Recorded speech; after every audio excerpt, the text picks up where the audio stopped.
must be our goal and our guide. And all that we strive for as a human family, dignity and hope, progress and prosperity, depends on peace. But peace depends on us.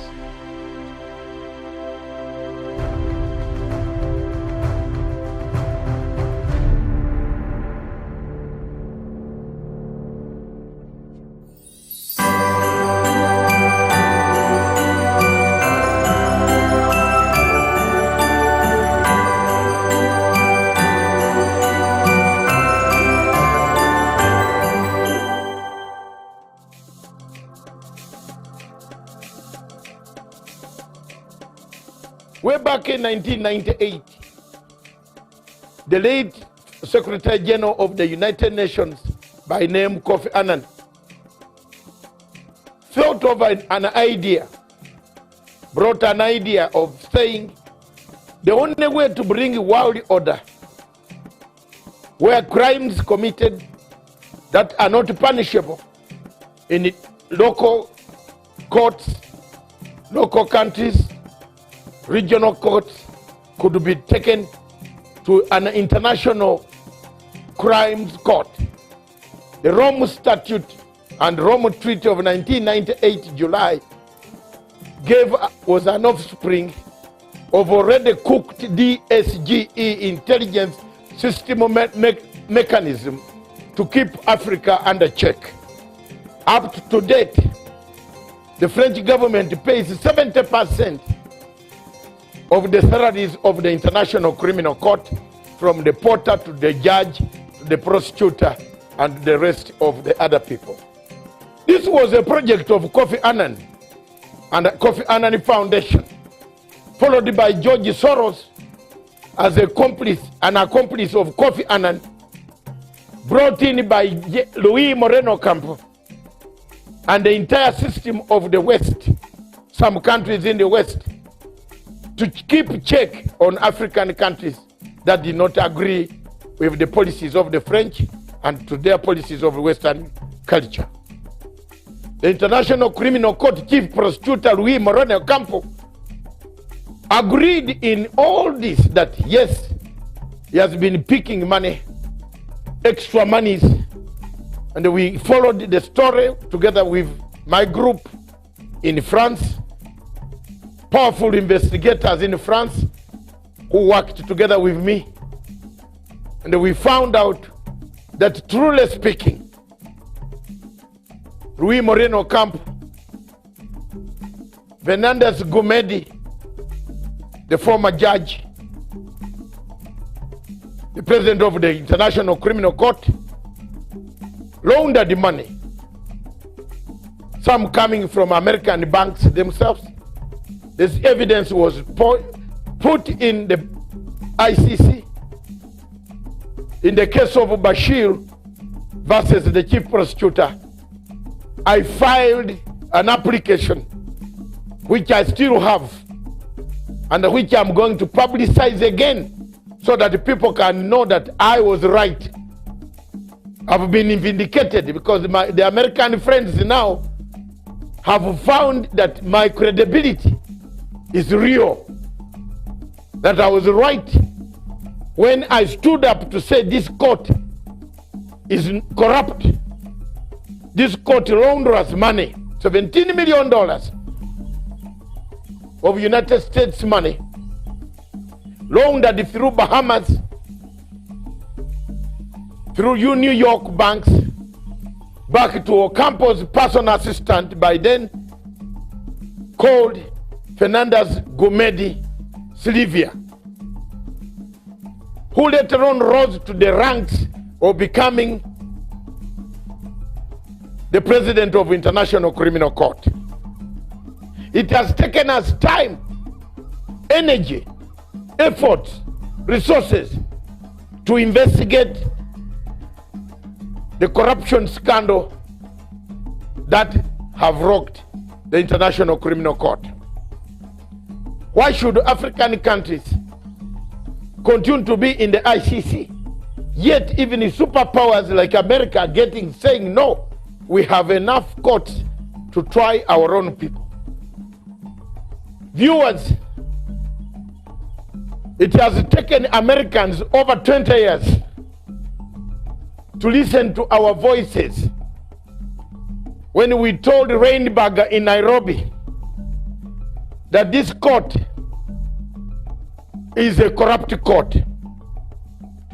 Today, on the eve of September the 11th, I want to deliver a clear and unambiguous message on behalf of the President of the United States. The United States will use any means necessary to protect our citizens and those of our allies from unjust prosecution by this illegitimate court. We will not cooperate with the ICC. We will provide no assistance to the ICC, and we certainly will not join the ICC. We will let the ICC die on its own. After all, for all intents and purposes, the ICC is already dead to us. A case of the Kenyan people. These cases in Kenya, the chief prosecutor called Fatou Bensouda put serious statements at the end of the cases, discharge and termination. In legal language, these cases pose a very serious threat in the future. What the people of Kenya can do, and they should do, is today to wrap up the work envelope. Because until this envelope is sealed, thrown in Indian Ocean, the chief prosecutor in the future will come and look for that envelope, use it to incriminate people again. It brings me back to the situation. America is sealing its journey out of the ICC. Why do you wait? Why don't you take this opportunity to seal your journeys out of the ICC? America is quitting, warning that it cannot no longer be a party to such an obnoxious court, a court that has no powers, that talks from this side and vomits from the other side, a court that cuts and pastes evidence, a court that buys witnesses, a court that incites incentives, gives incentives to witnesses of a passport and a relocation, then you tell lies about people. The court that sentences you as per the words there. Why should you leave a country that has a jury that checks on what the judges would do, the excesses of judges, and go to a country, a court that has no jury? Time has come for Africa to think. Do we need this court? Does Africa need this court?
Today, thousands and thousands of Africans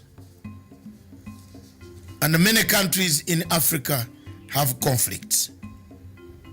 Notably, from Libya, Cameroon, Nigeria, Biafra, and Boko Haram, to Democratic Republic of Congo, of where we have seen a resurgence of the past military and conflicts coming back in that country.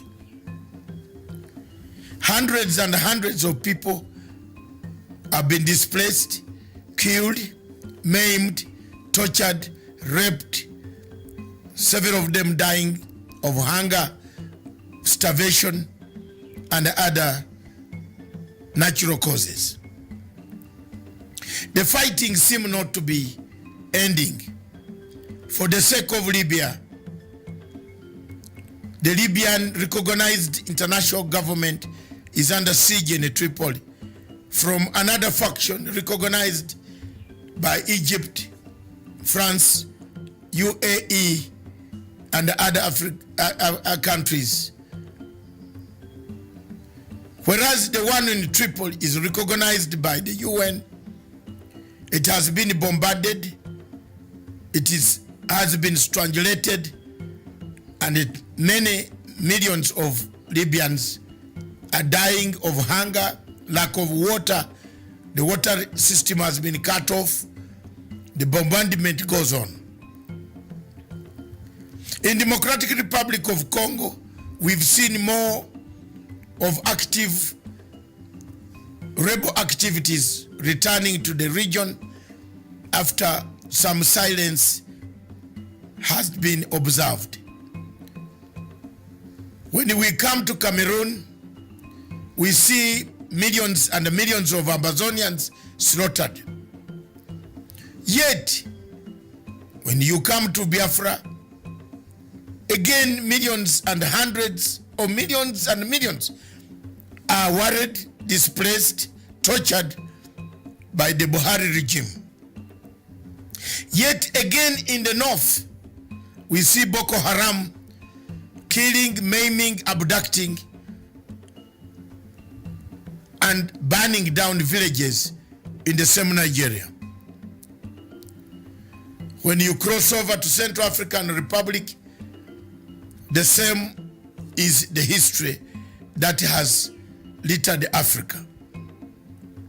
While all these events are taking shape, Africa is silent. Africa is not making enough efforts to find a solution to what is causing the problems in Libya, in DRC, in Cameroon, in Nigeria, Biafra, and now you add in Khartoum, Sudan. As people die, the people of Africa have no answers, have no solutions. There is nothing to bring an end to the conflicts that have killed Africa. We seem to be new ones manufactured, old ones reignited, encouragement coming from external powers. One power that has been seen in the shadows of all these conflicts, especially the one of Libya, that has escalated in the Saharan region of Africa, is France. When you come to Democratic Republic of Congo, the same country is in the shadows. The war can be seen is France. When you come to Cameroon, in Amazonia, the one behind that has the key to bringing peace is France.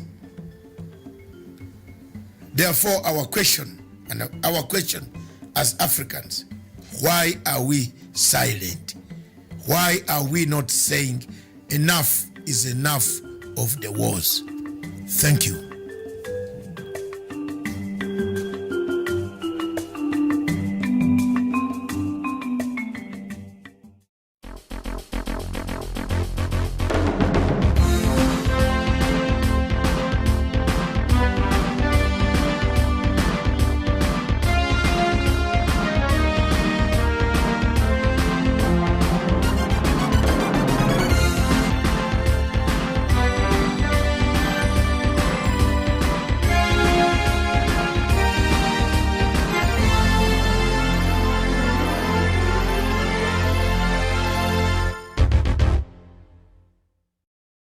very good morning to you, and thank you for joining us. It is the 24th of December 2019, Christmas Eve, as we await to celebrate Christmas tomorrow. Thank you so much. Wherever you're watching us across the world, even as you are in the middle of your festivities, if you're traveling to be with family or you're doing your last-minute shopping, thank you so much for finding time and joining us today. Of course, this is Punchline Africa Television.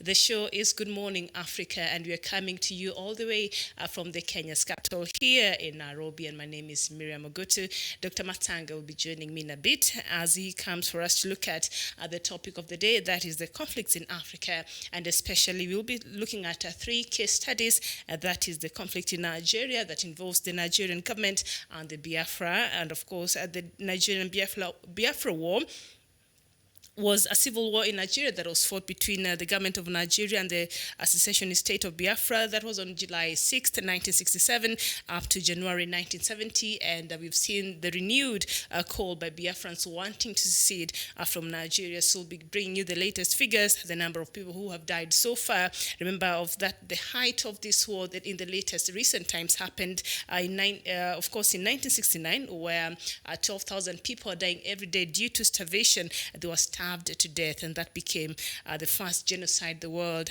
had seen during that time. So more than 50 years later, and we've seen the violence has not stopped. We've seen Biafrans being targeted by the government of Nigeria. So we'll be talking about this when Dr. Matanga joins. And also we shall move to Cameroon, where we'll be looking also at another war, at another conflict between the Cameroonian government and the Ambazonians. And of course, the Anglophone part of Cameroon has been making calls wanting to separate itself from the larger Cameroon. So we shall let you know what has been happening over the last few years, and the state of that conflict there in Ambazonia between the Ambazonians and the Cameroonian government. And also we shall come back to East Africa and look at the war, the current status of the peace deal and the conflict that has refused to go away, and the peace that has proved to be elusive in the youngest country in the world, and indeed in Africa, and that is South Sudan. And of course, since the country plunged into a civil war in 2013, the country has been reeling from effects of war and has been trying to bring itself together.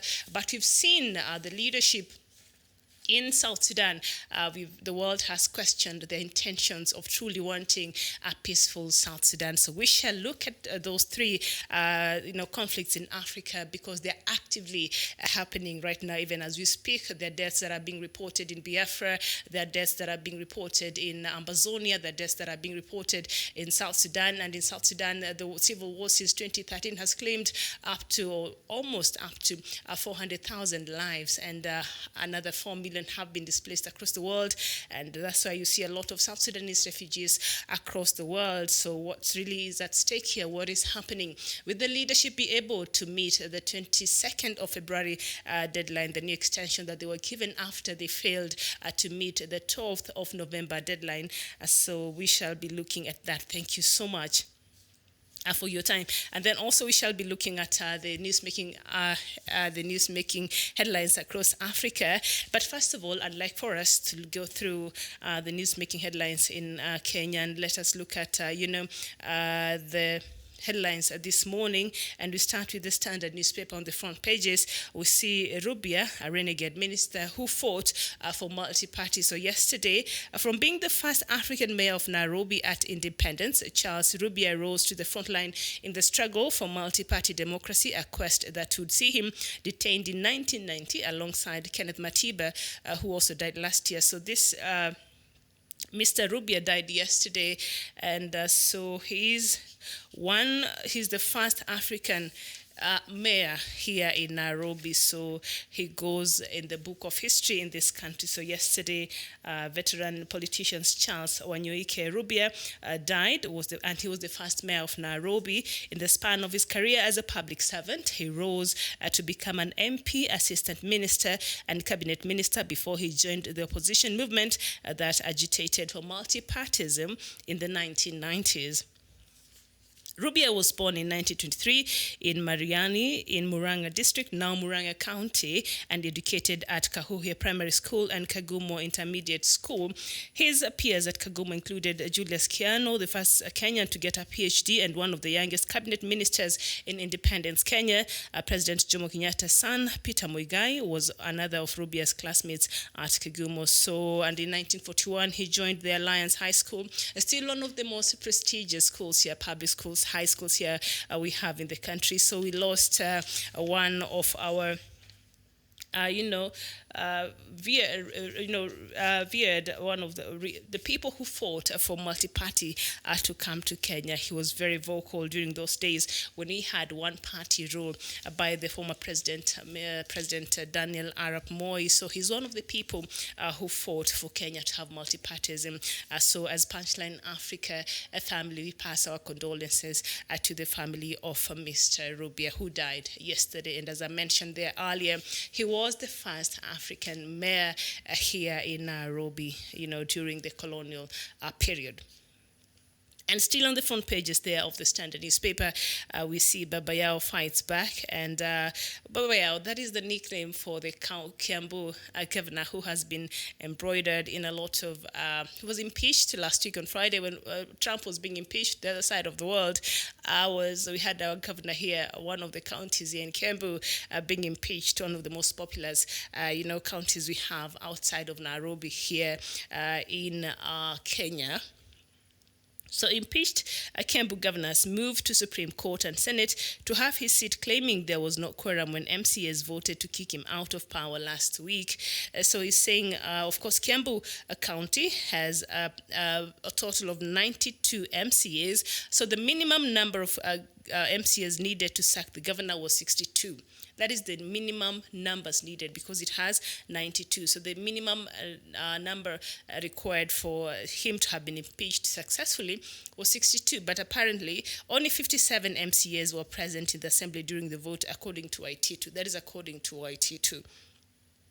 And 35, that is the MCAs who were away when he was being impeached. So he seems to be having, if he can prove that indeed it was only 57 MCAs that were present during this impeachment, then perhaps he has a case. So if you want to know more about this story, you can go to page 4 of the Standard newspaper. And still on the front pages there, Kalonzo says, I will be in Uhuru's camp 2022, Uhuru's 2022 camp. I don't know why, because President Uhuru Kenyatta is not running again for presidency. But we see that is one of the position, one of the opposition leaders there, Mr. Kalonzo of the NASA coalition. He's saying he will be in Uhuru's 2022 camp. There has been some information doing rounds in the recent past doubting his support for the president, and also being seen as if he was working for the DP William Ruto and trying to align himself even as we await for the 2022 general elections.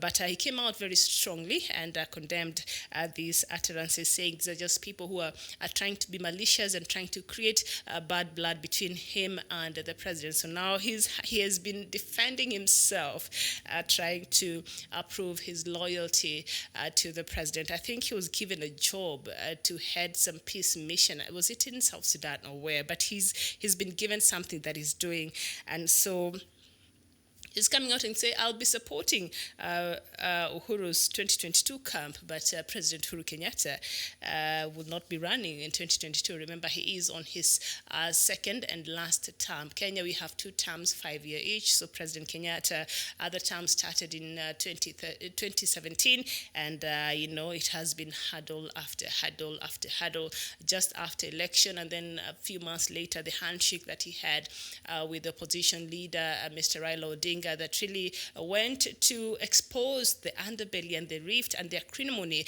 that had previously existed in the Jubilee Party. That is the ruling party in this country. And since then, things have not been the same again. We've seen realignments. We've seen the Deputy President William Ruto not being very happy and quite uncomfortable with the presence and the influence that NASA leader Raila Odinga has, and the handshake that was dubbed, that saw the formation of the BBI, that later this team was sent out, the Building of Bridges initiative, to seek for views and to see how is it that we can have a harmonious Kenya. So it has been intricacies after the other since 2017 and since last year's the famous handshake that happened in the steps of Harambee House. That is the official office of the President of Kenya. We were not expecting it to happen. Personally, I was very shocked. I think I was working at a radio station then.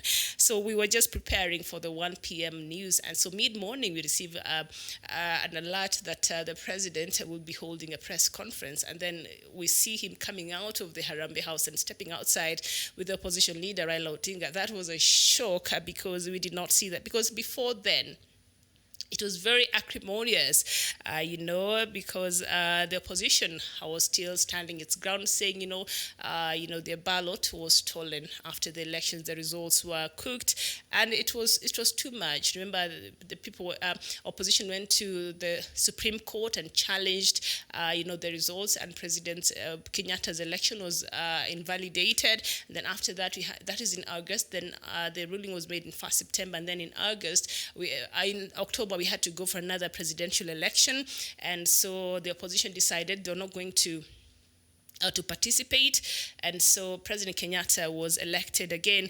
So it was too much for the country, and honestly, Kenyans were just wondering what would be the future of our country, because even the opposition at that time, I think they were calling for a secession, that Kenya should be divided into two. So it had gotten to that level. So I think that must have worried even the leadership, even President Uhuru Kenyatta himself, who they reached out. He reached out to opposition leader, and they tried to forge ahead for the sake of the country. And yes, as I said, they have the formation of the BBI, a team that went out to see how really can we solve this problem that comes from our electoral system. But when you look at the BBI report, really, that was launched last month, the central issue there is our electoral process. That is the problem. That is where the problem comes. But that was not really mentioned so much, even as we try to build a harmonious country and try to see how is it that our elections should not be divisive. How can we have an electoral system that is all-inclusive and a governing system that is all-inclusive, so that some parts of this country, even if your candidate loses the election, you will not feel like, you know what, I'm not part of that. I will not benefit from that. I don't feel like this person represents my aspirations, and I don't think he will do he will make sure that I'm taken care of, because that has been a feeling. There's been a feeling of marginalization, and when you see a place like Biafra, you look at a place like the Anglophone region in Cameroon and even South Sudanese. The reason why the loggerheads and people are fighting is because they're feeling we have been marginalized. There's a systematic marginalization. We don't benefit, from the national cake, and so now we want to go and form our own country so that we can have our own ways and create, structures that will make sure that our people are taken care of. So Kenya had actually gotten to those levels. So we see here. So anyway, as that even happened, the Jubilee Party was, continued to crumble. There were already cracks, in that coalition. It was a coming together of several parties, which were, I think they were burnt. So they were told, if you want to be part of Jubilee, then you must be dissolved. The other parties must be dissolved. And so it became just one huge umbrella of the Jubilee Party. But there are some eminent cracks here and there, and some murmurings and some dissatisfaction. But it was not very loud during President Uhuru Kenyatta's first term. So after now he was elected, that's when we started seeing now people coming out and people, airing their ambitions very early, very loudly. I think it's still too early. 2022 general elections is way far, but Kenya has a very dynamic, political scenario here, and our politicians, they always make sure they are always in the news. They'll, by all means necessary, we have to know what's happening in them in terms of their political expediencies. So that has costed this country, and President Uhuru Kenyatta has complained about this over and over, because it is the people from his own party who are doing this. It is the people from his own backyard who seems as he seems to feel are sabotaging what he's trying to do for this country, even as he works towards realizing the agenda for to Kenyans. It's his own people who have been sabotaging this dream. And it's very interesting when you see even the debates in Parliament nowadays. You see the opposition, the official opposition, is the one that is actually supporting the president. It seemed to be, supporting the president and whatever he wants to do to the country. But half the time, his people, who are the majority in parliament, they're always divided in that. So that has been a challenge for President Uhuru Kenyatta, because this has made some of these things stall, because he requires some people on the ground to make sure his ideas are implemented. But that has really faced a lot of challenges. So now, Command Daniel Muchemi, you're saying politics aside for now, let's enjoy our holiday in peace, please. All right, but we have to talk about Matters Africa. So sorry if you are not very much interested in the politics, but I'm just looking at the newspapers this morning, and then just shortly I'll get into what is making headlines across Africa. So that is just the background of the Kalonzo I will be in Uhuru's 2022 camp there, and I was just wondering, okay, so President Uhuru Kenyatta is not running in 2022, so why is he even saying that? But anyway, we go to the front pages of the Daily Nation, and the MCA's planned Dubai trip to save Sonko.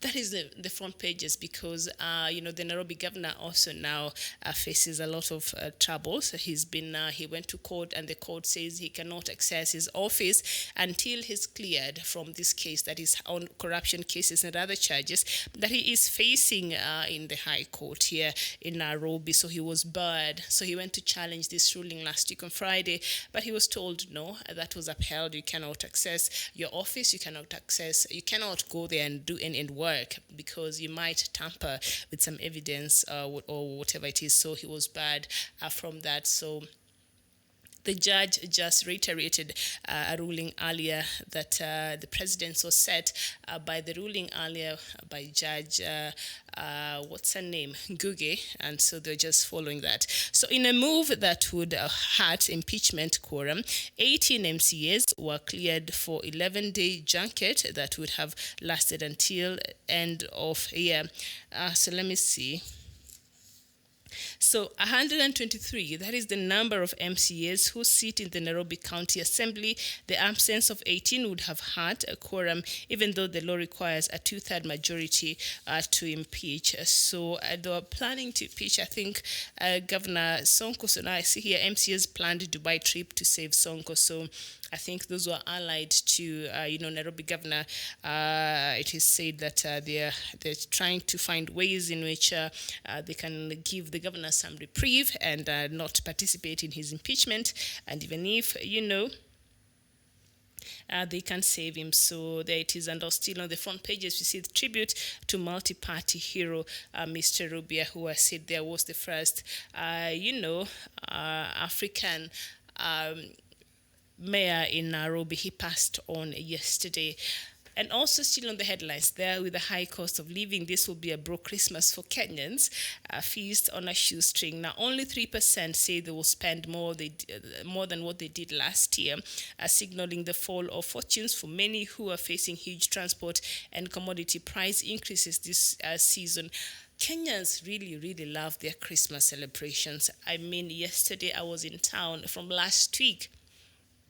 When you go to the CBD, it has not been a very good time. You're just popping into town and going on about your business, because a lot of Kenyans are traveling from all over the place. People walking around with luggage. The supermarkets are full. All the stores in the city are full because people are shopping. The last minute shoppers today. I know it's going to be mayhem in the supermarkets, but Kenyans are really, are really feeling this Christmas mood. And you can see by the number of people you see shopping and all that. But according to that report there, some Kenyans might not be having a very Merry Christmas because of the tough times, the tough financial times in the country. So there it is. But Kenyans have really traveled to go back to, their villages and to the countryside, and to be with family and friends over there. So, it's they're part of the country that are really feeling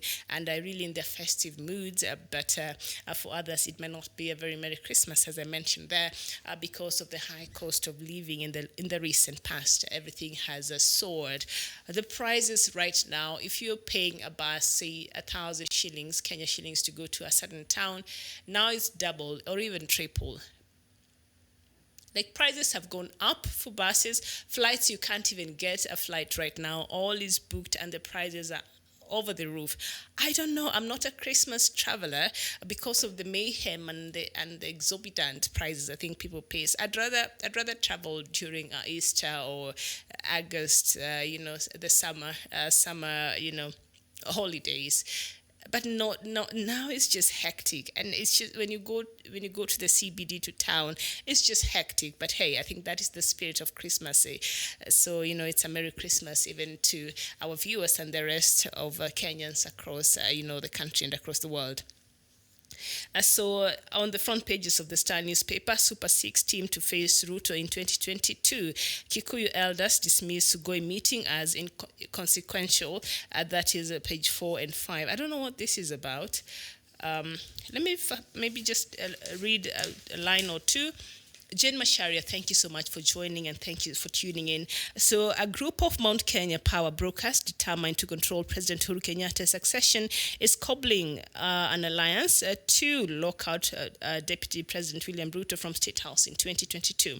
Former and current MPs allied to Uhuru, as well as those in ODM leader Raila Odinga's coterie of friends and advisors, are working behind the scenes. So, okay.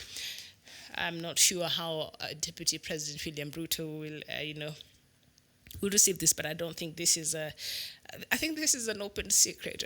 I don't know, but the details of this are on page 4 and 5 of the Star newspaper this morning. So that is just the latest in what is happening, and also in regards to President Uhuru Kenyatta's, Big Four agenda. So right now, I just want us to look at what is making news across Africa before we even look at our topic of the day, even as we await Dr. Matanga to join me on set in a bit. So let's just go into the other news making headlines across Africa, and we start with Algeria. And Algerian strongman military chief Ahmed Gaid Salah, known for telling veteran leader Abdelaziz Bouteflika to resign, has died, aged 79. Official media has confirmed. One of the last veterans of the 1954 and 1962 independence war against France are still in power. General Salah died of a heart attack. Mr. Bouteflika, who ruled since 1999, resigned in April after mass protest, leaving General Salah as de facto leader. The opposition has been calling for the whole of old regime to quit power. And we go to Mali, where French forces have killed 33 militants in an operation in Mali. This is according to President Emmanuel Macron. Mr. Macron made the announcement on a visit to Ivory Coast, where he reiterated France's commitment to fighting jihadists in the region. It comes a week after 13 French troops died in a helicopter collision in Mali, in the biggest single-day loss of life for its military since the 1980s. Thousands of French troops have been deployed in Mali since 2013. And we go to Ethiopia, where Ethiopia's Inter-Religious Council on Monday asked the government to work with communities in order to protect religious institutions following the weekend's arson attack on 4 mosques in the Amara region. The religious leaders called on Ethiopians to help rebuild the mosques and businesses that were burnt down in the mortar town, even as intercommunal and ethnic violence threatened political reforms initiated by Prime Minister Abiy Ahmed. And we move to the DRC, where the United Nations Security Council on Thursday approved a 1-year extension of its peacekeeping mission in the Democratic Republic of Congo, decreasing the number of soldiers and increasing the size of its police contingent. The French drafted resolution, which also referred to the need for an exit strategy from the country, was unanimously adopted by the 15-member council. The MONUSCO mission's troop reduction is modest in relation to the 15,900 currently deployed, cutting the maximum authorized ceiling from 16,875 to 14,660.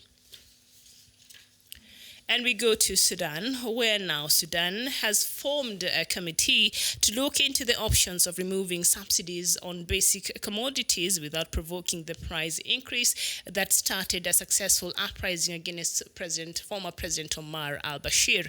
Sudan government spokesperson Faisal Mohamed Saleh said the headline of the proposals was to gradually lift subsidies of fuel in exchange for a 100% increase in basic salaries starting with the 2020 budget.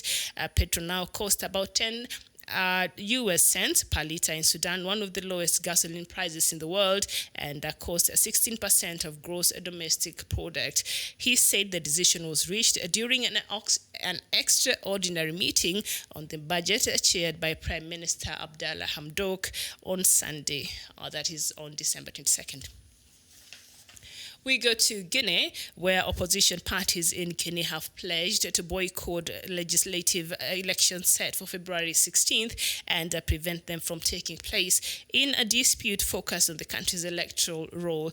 Guinea has been wrecked by rolling demonstrations sparked by concerns that President Alpha Conde, who is 81 years old, plans to stay in office beyond the legally mandated 2 terms. Conde has not yet confirmed whether he plans to run again. But I think he has come out very clearly and has said this. And his term is supposed to be ending next year. But President Alpha Conde, that is the president of Guinea, has said that he wants to run for a 3rd term. He has intentions of taking the country, I think, to a referendum so that the constitution is changed to allow him to run for a 3rd term. I think he has made that very, very clear. Anyway, let's go to Eritrea. Some other troubling news there. 7 players from the Eritrean football team have gone missing after playing in the East African Regional Championship in Uganda. The rest of the squad have returned home following the Sekafa Senior Challenge Cup, where they finished runners-up. Now, it is the 2nd time this year that footballers from Eritrea have disappeared while on an international duty after 5 players fled from their hotel in the middle of October Sekafa Under-20 Challenge Cup. In 2015, 10 players refused to return home after playing a World Cup qualifying match in Botswana. 2 years earlier, 15 players and the team doctor were granted asylum in Uganda after they absconded in the country, also during the Senior Challenge Cup. At the 2009 edition of the tournament, the entire team, apart from the coach and an official, failed to return home from Kenya, to the point where the citizen of a country are looking for an opportunity to go to another country to represent their own country. But for them, it is a life-saving opportunity where they don't have intention to go back to their country. That is something that is serious there. No wonder Eritrea does not allow, like if you're a young person below 50 years or so, or below 35 years or thereabout, you will be grilled. You can't just fly out of Eritrea. You must give very good reasons as to why you're leaving. So when you're taking a flight to Asmara there, it's just a flight full of old people. So older people are allowed to leave the country more than the young people. So, but when you read such information and you see it is dire situation there in Eritrea, and we will look at it in a bit. And so, of course, there's something that happened yesterday. I think we forgot to mention it here yesterday. It happened over the weekend. And 8 West African countries have agreed to cut some of their financial links with France in a move which will see at the end of a currency known as a CFA franc. Under the deal, a new currency called the ECO is to be launched. It will still be linked to the euro. I don't know why. Now, the decision was announced on Saturday during the visit of French President Emmanuel Macron to the region. Ivory Coast's President Alassane Ouattara described the decision to scrape the currency as a historic day for West Africa, and other politicians in the region will also celebrate the move. Now, along with Ivory Coast, the decision affects Benin, Burkina Faso, Guinea-Bissau, Mali, Niger, Senegal and Togo. Now, although it will be pegged to the euro, the African countries using it will no longer be forced to keep half of their reserves in the French treasury in Paris. You know, it's ridiculous. In the 21st century, I think about what?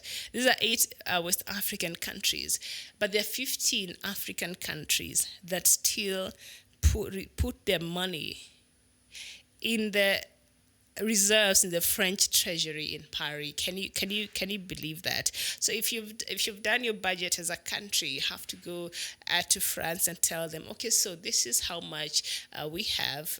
This is how much we need to run our country in this financial year. And 66 years later, as Africa, we have our independence. Why are things like this still happening in this continent? I have no idea. So these 3 countries, of course, earlier this year when they met and they mentioned the intention of having their own currency called ECO. I think derived from the ECOWAS, the West African economy of a West African state. So ECO, this currency, has been derived from that trading bloc, from that bloc. But these countries have been sending all the central bank reserves, all the money in the country has been sent to France. Like France has to go through their budget and approve it because they're given the money. And it's ridiculous. But these are some of the pacts that I think they signed with France before leaving, before France could allow them independence. So these are just some of the conditions that were put. But I think now it's a new day. We're in a new dispensation and Africa is independent. I want to believe that, although sometimes when you look at the things that are happening in this continent, you wonder, really, this independence, does it come with different facets? Are we truly independent as a continent? So sometimes you even look the way our leaders, behave around, and it's very interesting. Our independence, I think, is something that we can debate, with no end. But anyway, so these African countries have been keeping the monies in France. I don't know if it's a good move, but still, even as much as they're breaking ranks with France, still this money will be pegged and linked to the euro. So still, it is not like a free African currency. Still, it will be linked to the euro. So this is interesting. So the countries that have formed part of this, of course, the 8 West African countries include, Ivory Coast, of course, led by the president there, Alassane Ouattara.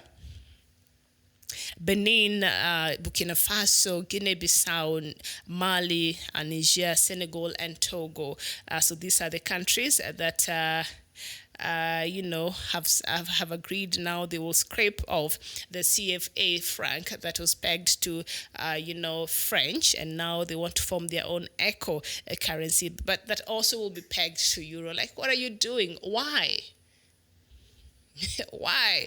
Well, we are seeing China trying to revive its yen and to make sure it's stronger. They really don't want their currency to be pegged to the US dollar. Same as the Arabic countries have seen, because of how US manipulates, or the Western world manipulates even the world markets and stuff, because, everything is just pegged and compared to the dollar or the euro. So they're working towards getting their own stronger currency, the Arab world. And we're here in 2019. Of course, this echo will come to pass in 2020. And you still have to peg your money linked to euro. It's ridiculous. Why? Why? So you're leaving franc, CFA franc, and now you're going to euro. What is the difference? What is the difference? But I hope now that the upside of this is that now these countries will no longer be forced. So they were forced to keep half of their reserves in the French treasury in Paris. So I think that will not happen now. So I think they will have all their money there in their central banks. It's just ridiculous. I don't know. West African countries.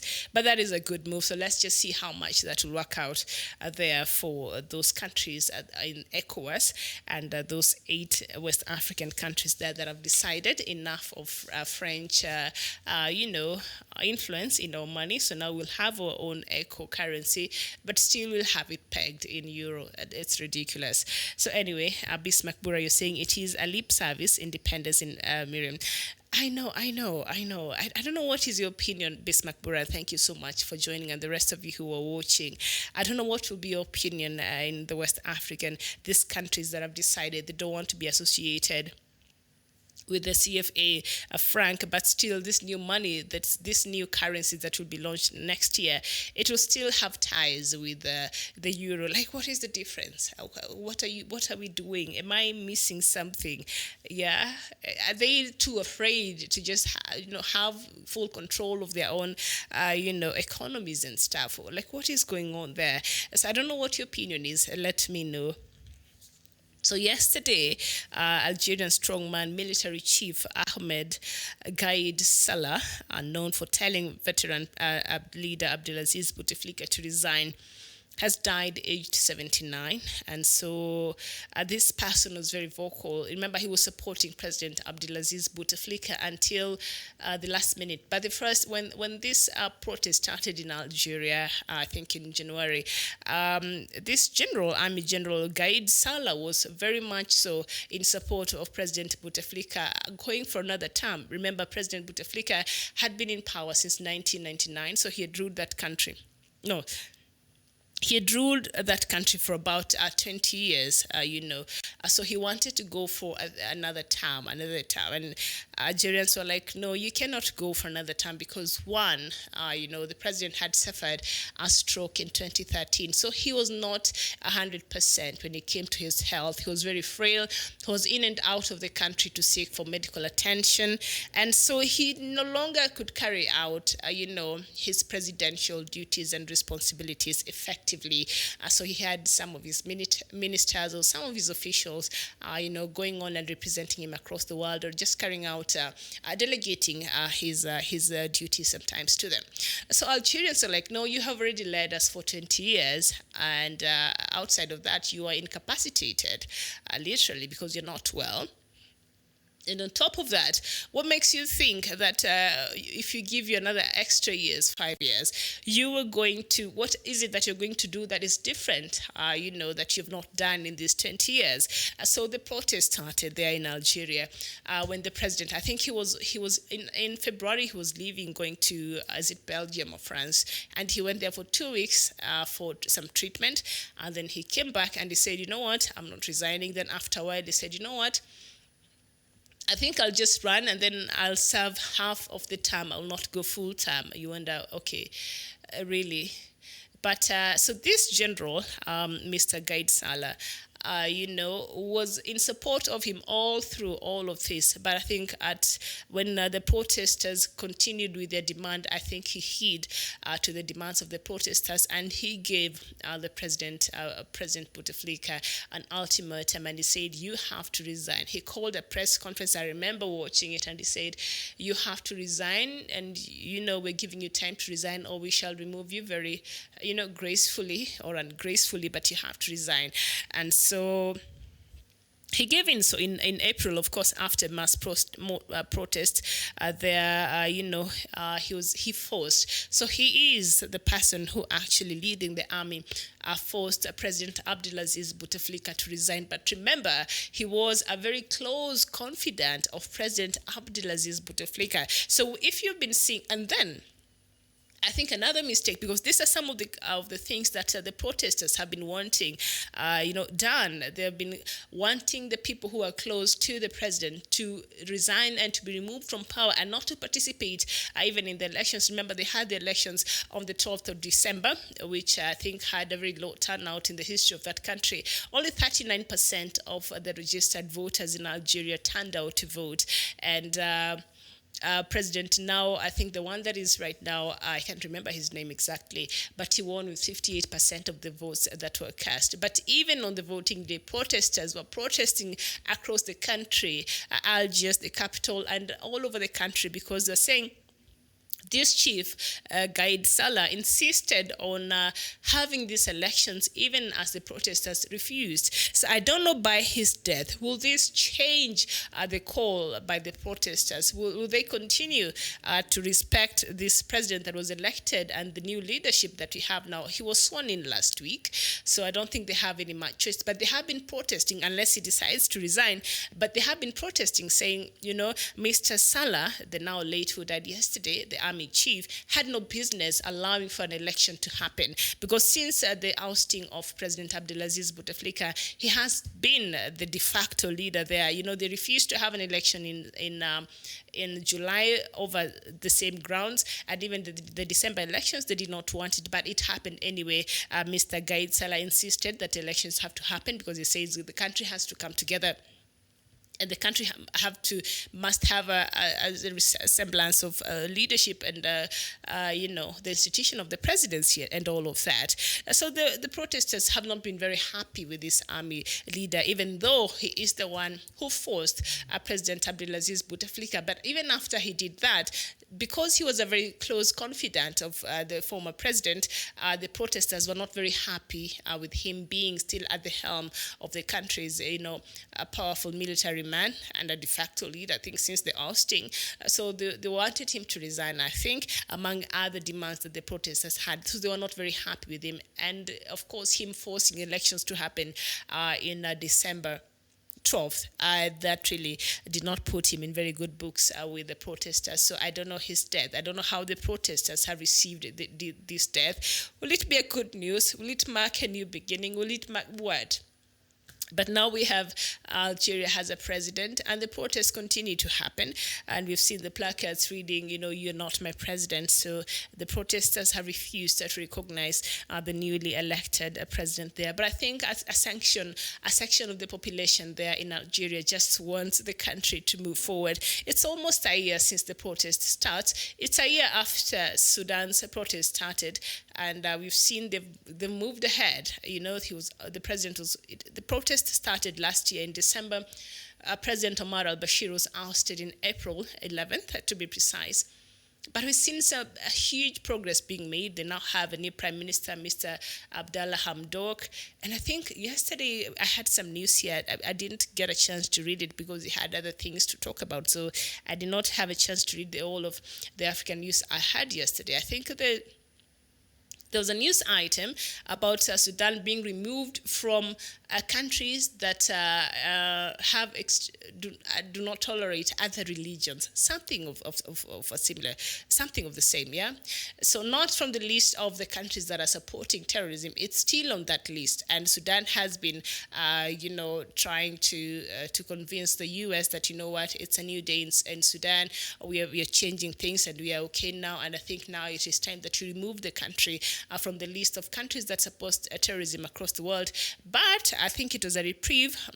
Even after over the weekend, they were removed from the list of countries that are not religious. They're not religious tolerant, so they were removed from that list. So let's just see: is that a step toward realizing a better Sudan? Will that maybe a step towards Sudan being removed from the list of the countries that are supporting terrorism? So let's see.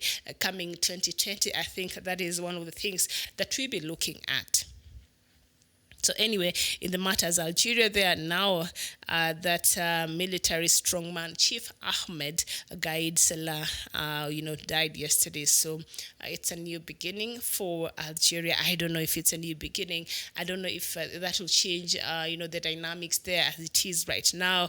Will that now make even the demands by the protesters more loud to remove the newly elected president? He was sworn in last week, but I tell you, if they continues with the pressure and the calls for him to step aside, because this person that was elected, he worked in he served, I think, as a prime minister in Algeria under the presidency of President Abdelaziz Bouteflika, and that is why the protesters, they don't want anything associated anybody that ever worked with the former president. Whether you resigned, whether you're fired, whether your appointment ended, but you worked, you have links with the former president. I don't know how practical that is, but protesters there in Algeria have been very adamant. So let's just see what the death of this Algerian military chief, Mr. Ahmed Gaid Salah, will do, in terms of the protesting and the new leadership that is now present there in Algeria. And in Mali, some very sad news there. 33 no, I don't think it's some sad news, because it's 33 militants who were killed. So I think they kill people there every day. I think all human life is sacred, but how these people, they have murdered so many. So I think that is by the help of French troops there, 33 people were killed there in Mali. 33 militants there were killed in an operation in Mali.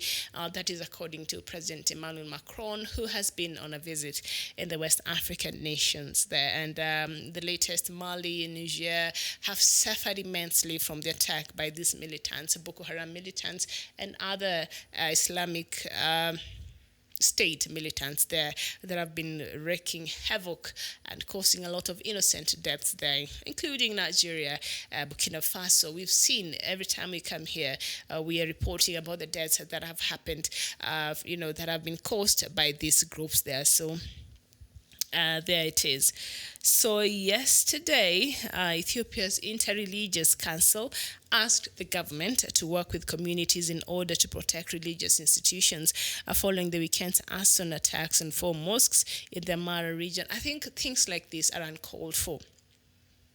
The end of the day, if you really, really want to bring a country down really quickly and just ban everything that a country has worked to build all of its life and its people, start things like this in a country. Religious intolerance, it should stop. I'm seeing it happening right now in India. I don't know if you've been following the story. That bill in India that is meant to seclude the minority Muslim in that country and to deny them their right to citizenship. It's not right. And we saw the ethnic cleansing that was happening in Myanmar to the Rohingya Muslims. All right. So when you see that and you see those other religious related wars that are happening in the Middle East and across the world, it is sad. So if the minute we start thinking, now because I'm a Christian, then I don't want to see this mosque here, or now because I'm a Christian, I don't want to see this temple over here, or now because I'm a Muslim, I don't want to associate, I don't want to, and we start thinking in those lines, I think we've lost it as a people. I believe in freedom of association, freedom of worship, freedom of speech. I'm a strong, strong believer of such fundamental freedoms that our forefathers, even in this continent, fought for us to have. So as long as you're not infringing on mine, As long as you're just being yourself and believe whatever you want to believe, that's okay. As long as you're not infringing on my freedom, I think we should rise up, above such intolerance. So we've seen here some Christians there in Ethiopia. They went and banned 4 mosques over the weekend. That you're raising some tensions and you're planting some hate that the country might not be able to recover from. So that people must be very, very careful.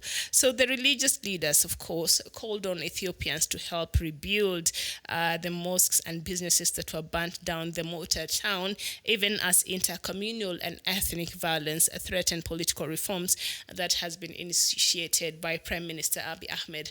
I think as much as we want to sit here and celebrate the Nobel Peace Prize that the new Prime Minister, he celebrated 1 year a few months ago in office.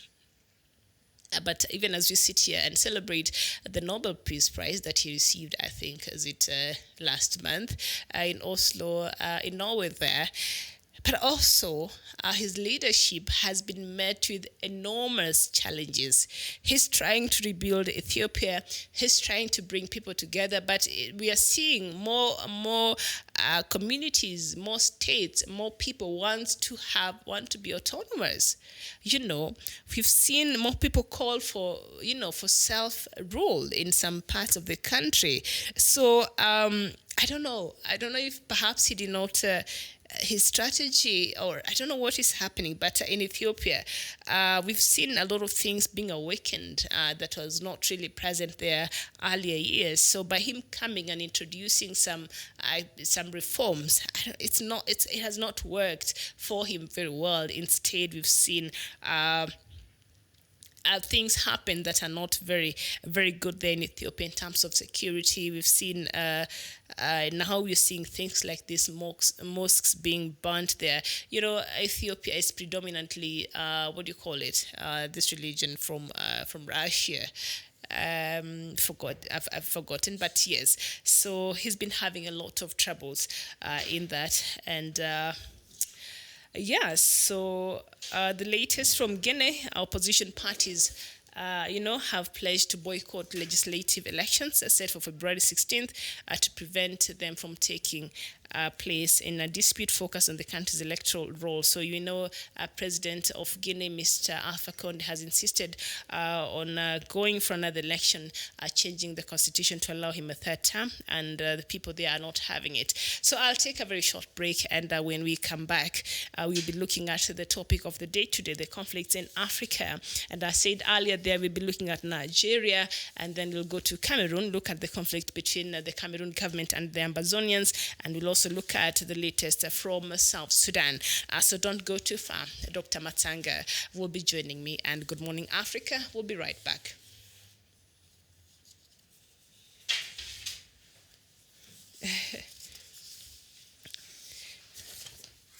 Hi, you're right on time. Good afternoon.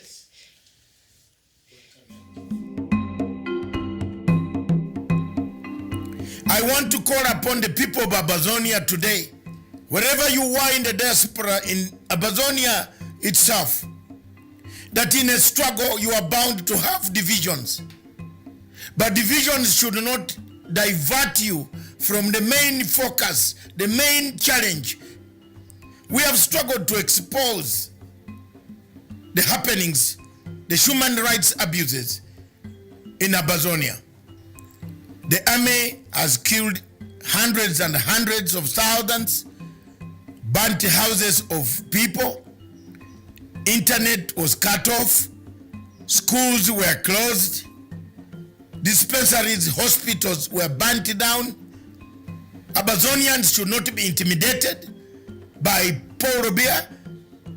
It is not upon the leaders of Amazonia, because I am not from Amazonia, but I've played a pivotal role in making sure that I loud out the voices, I put out the call, I call upon AU, EU, United Nations, Human Rights Watch, Amnesty International. Many of them have listened to some of the things that I say here. and they have come at last. America, United States of America, is slowly moving towards giving the Amazonian people the dignity they deserve. I therefore call upon the leaders and the leadership of the Amazonian people to unite for a purpose. The unity of purpose is paramount as opposed to disunity, which has nothing but only produces ego that we have seen in South Sudan. What has killed South Sudan is not because they don't have the money, the minerals, the resources. Is ego between Riek Machar and Salva Kiir. We would not like to see that ego come to the people of Amazonia, the leadership of Amazonia. I call upon Samuel Sako, Akanga, Milan, and Eko to unite and talk with one voice on international scene that will bring about the peace, the tranquility that you yearn for since 1961, when the resolution 1608 was abandoned by the United Nations General Assembly and Amazonia was annexed by the Cameroon government by then. I call upon you, my brothers, to pick up the unity call and free your people without disintegration. Thank you.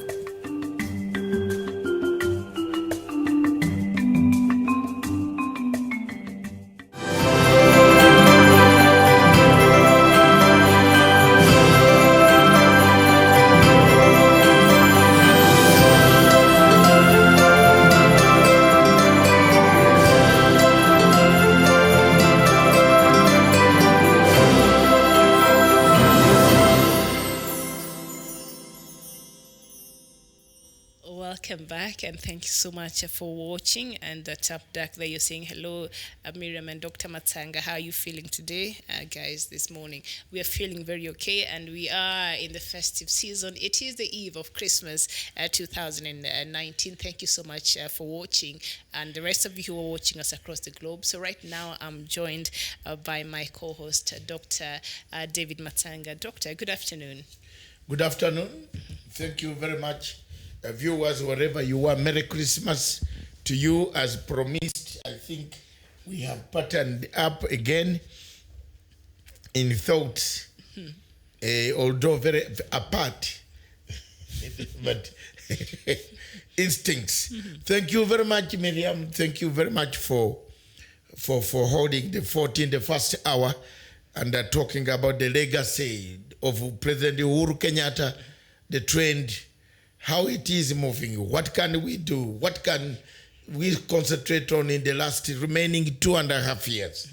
We have made our stand very clear that we shall support President Uhuru Kenyatta in his efforts to make Kenya a better Kenya for everybody.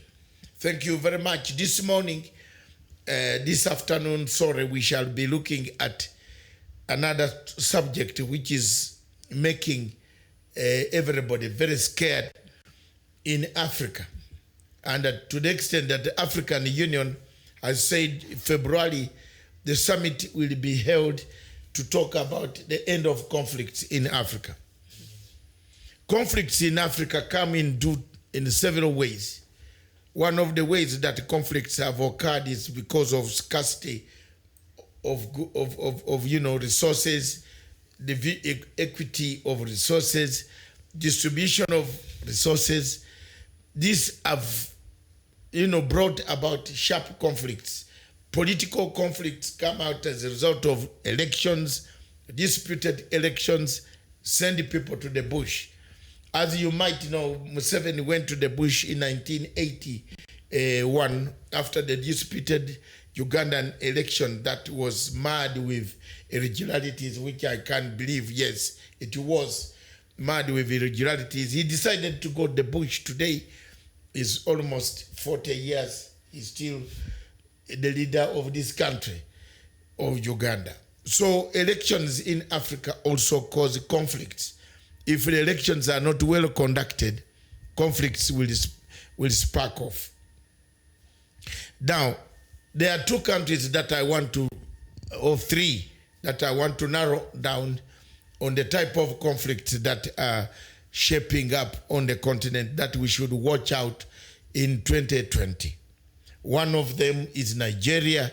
We shall begin with Nigeria, and then we go to Cameroon, then we finally zero on South Sudan.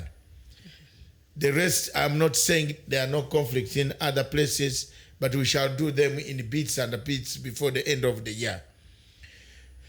As you are aware, my stand on peace is very clear. I grew up witnessing conflict in my country.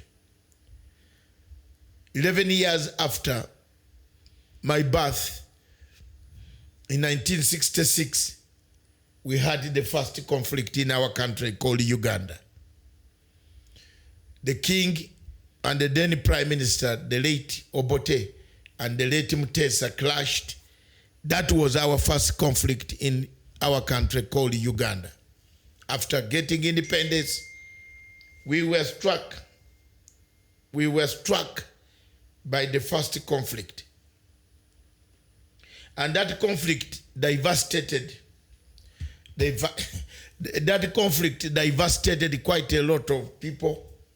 It killed so many people. It sent the first wave of refugees from Uganda into the diaspora in Britain, and the Kabaka of Buganda, the king of Buganda, fled. The second conflict in our lives was 1971. I was entering senior secondary school the same day, 25th January. It struck. Idi Amin overthrew the government of President Obote, when he was in the Commonwealth, trying to fight for the liberation of Zimbabwe and South Africa. He was overthrown in a military coup, which was a bloody military coup, where thousands and millions and perhaps millions and millions of people were killed. The next conflict that we had was 1981, when a few Ugandans decided, or President Museveni decided to go in the bush, created a conflict in the Luwelo Triangle, made it a very strong base to fight against the rebels, against the government forces that were in power. It grew from a small 17 people up to the huge army that we see today, called the National Resistance Movement, or National Resistance Army, which has changed the name to a bigger name called UPDF. That conflict also, many people lost their lives. The government forces were unruly, they killed people. Equally, President Museveni's forces also killed people. And therefore, we as Ugandans decided not to follow the past. We decided to do a reconciliation, and the people talked about it, that Luwelo Triangle is a sign, a big scar into our history. In 1985, again, our country was plugged into a crisis on 27th July, Saturday morning, 1985. General Tito Okello and General Basilio Okello overthrew the government of Dr. Milton Obote. To date, some of us who were working with Dr. Milton Obote are here talking alive, or are alive and talking live on planet Earth. That conflict again brought many casualties. People died, many people were killed. The Luo community, or the Luo people of northern Uganda, were maimed, killed because of the crimes committed supposedly by their forces against the Bantu people of the south. That conflict extended into rebel organizations springing up, wanting to fight back, to retain power in Kampala, and the war from 1986, 87, it ranged on until 2005, when we finally sat down as Ugandans and finished the war in northern Uganda. After displacing over 80 million people, several millions died, perished in the crimes against humanity committed in that region. That war was a very huge conflict. So when in a nutshell, when we talk about conflicts, some of us have been victims of conflicts. Of that conflict, the product of a conflict is here on this show. So I am very pleased that I'll talk about it, looking at the Nigerian angle. What can we do? What is the conflict in Nigeria today? For example, it is looking at the people of Biafra.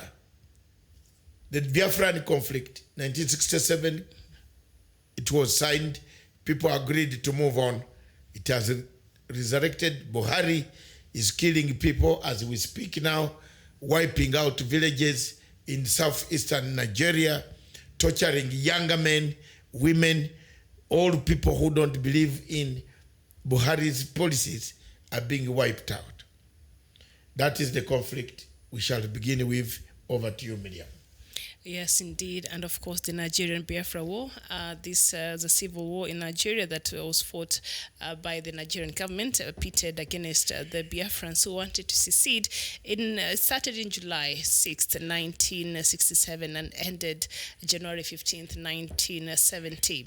So, of course, Biafra represented the nationalist aspirations of the Biafran people whose leadership felt they could no longer exist with a northern-dominated federal government. So at the height of the war in 1969, 12,000 people a day starved to death. 12,000 people a day, every day, starved to death. Yeah, by General Yakubu Gowon. It was one of the most devastating war that Africa has ever seen. Yes.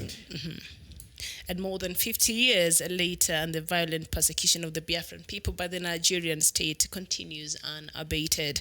Now, in 2016, the Nigerian security forces, led by the military, embarked on a chilling campaign of extrajudicial executions and violence, resulting in the deaths of at least 150 peaceful pro-Biafran protesters in the southeast of the country. This is according to an investigation that was done by Amnesty International. And of course, other deaths has followed that have not been documented, and we see a lot of our viewers coming here every day and just giving us the latest reports coming from Biafra land that has not been very pleasant. So over 50 years later, Biafrans are still calling to secede. The war still continues, maybe perhaps not in the magnitude that it were in between 1967 and 1970, but still there is a humanitarian crisis there for the Biafran people. It is the war. What has happened in Nigeria is a tragedy. What is happening today in Nigeria is a tragedy. In the north, Boko Haram is killing people. In the south, the army itself and the security agencies of General Buhari are killing people. So one wonders why General Buhari cannot order this army to leave the Biafrans, the Igbo people, alone and go back in the north to clear the mess of Boko Haram. One wonders why should a whole government of Nigeria neglect the human rights documented abuses on video showing younger men tied on cars and pulled around villages until their bodies and heads peel off. Some of these photographs, we can't show them to the world. What can we do to prevent such suffering for the people of southeastern Nigeria? One, the AU must stand up. The AU must call to order. It is good they have called the order for conference in February to discuss conflicts in Africa. But they must be open They must be open to discuss the Biafran issue, to solve it once for all.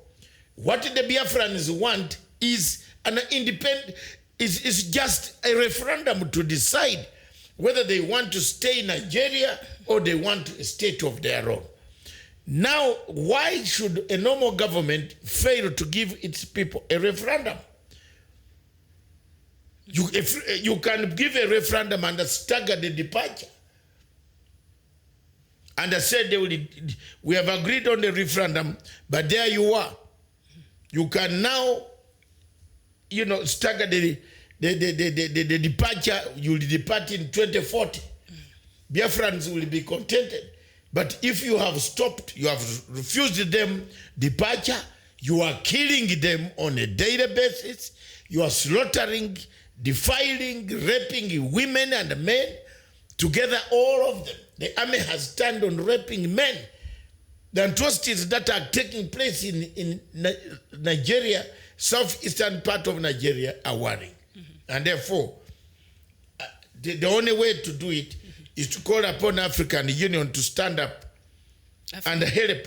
Yes, and you mentioned that African Union will be having a conference in February there to discuss the conflict in Africa. The same African Union that has been very quiet when some of these conflicts and civil wars and abuse of human rights have been happening across the continent. Is this conference that they intend to have in February 1, owing to the leadership of the African Union today?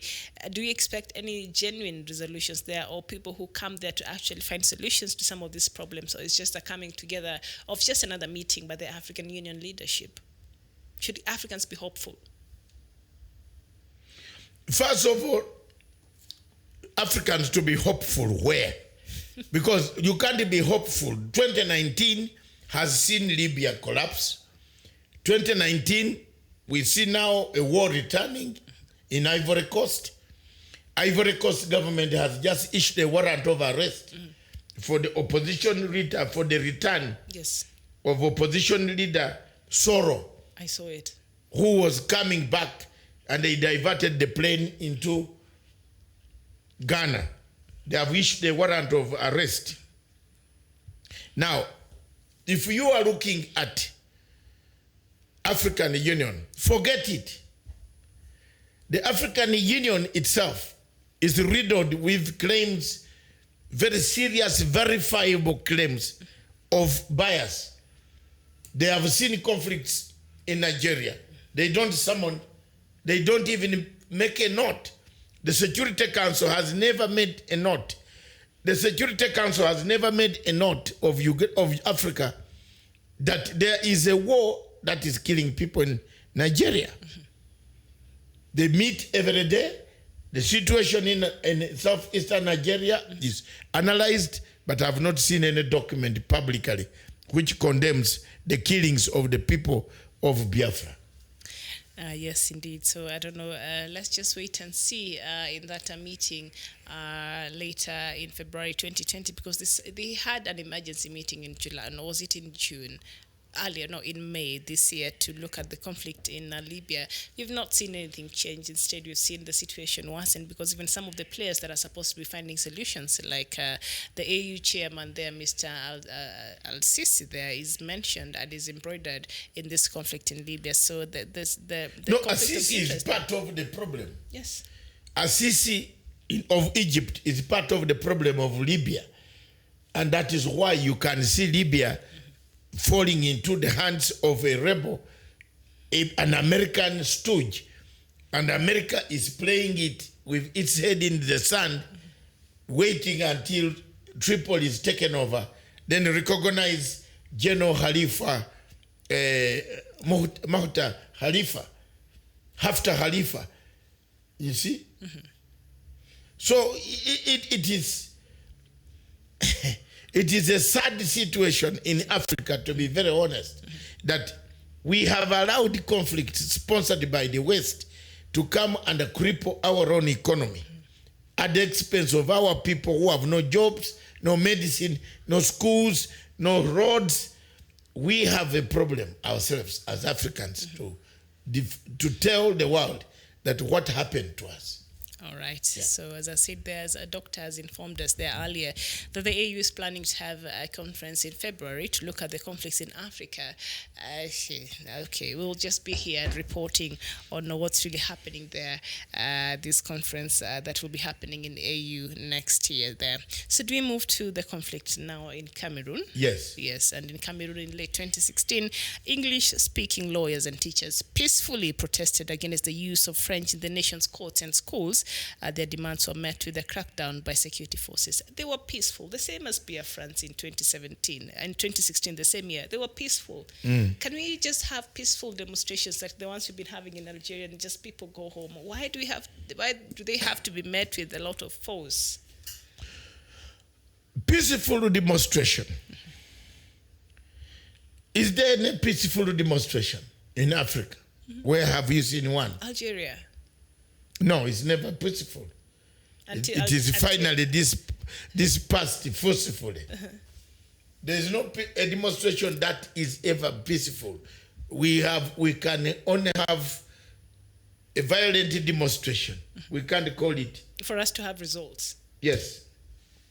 But it is the security forces that normally come in with the force that now forces people to reiterate, as in the case of Sudan, we saw that, and also a few incidences in Algeria. But it has been largely peaceful. But anyway, the English speakers, the Ambazonians, say they have been marginalized for decades by the central government and the French speaking majority. The current crisis started in 2016 when lawyers and teachers went on strike over the use of French in courts and schools. But this is not this is not it. This is a conflict that started years ago, and Ambazonians have been wanting to have their own country. And in October 2017, they symbolically declared the independence of Ambazonians. Since then, more than 500,000 people have fled their homes, and 3,000 have died. 3,000 and more have died as a result of violence. This is according to the International Crisis Group. And the displaced, of course, are in urgent need of humanitarian assistance. So at the end of the day, innocent people really get to suffer from these conflicts across Africa and indeed across the world. Thank you very much. And a conflict has erupted in Britain. What is happening? George Soros funded the Conservative Party. You see, my friends in Kenya, whenever I talk about George Soros, they start harassing me. But now a very huge conflict has arrived in the United Kingdom, where Mr. George Soros channeled $4 million into the Conservative Party campaign to keep Britain. So the Conservative Party, in a very democratic manner, Boris Yeltsin is going down. You see the problem? Boris Johnson. Yeah, it's not Yeltsin. I'm used to the other one of Russia. Yes. Johnson was part and a parcel of this Keep Britain. But George Soros funded part of the Conservative Party to create a conflict in that same region. So when we talk about George Soros every time in Kenya, people don't know how bad he is. If he's able to channel $4 million, pounds, not dollars, that's about $8 million of his money in Britain, a well-organized state, a state that taught us English, democracy, then what about Africa? That's the question I leave for you. On the question of Cameroon, there is no solution. There is no other way out. It is a two-state nation. Give Ambazonians the nation, let the Cameroon Yaoundé go, and Abua becomes the capital. Full stop.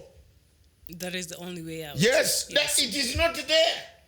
There is no way you can put these people who have been inhumanly treated by Paul Biya for the last 39 years.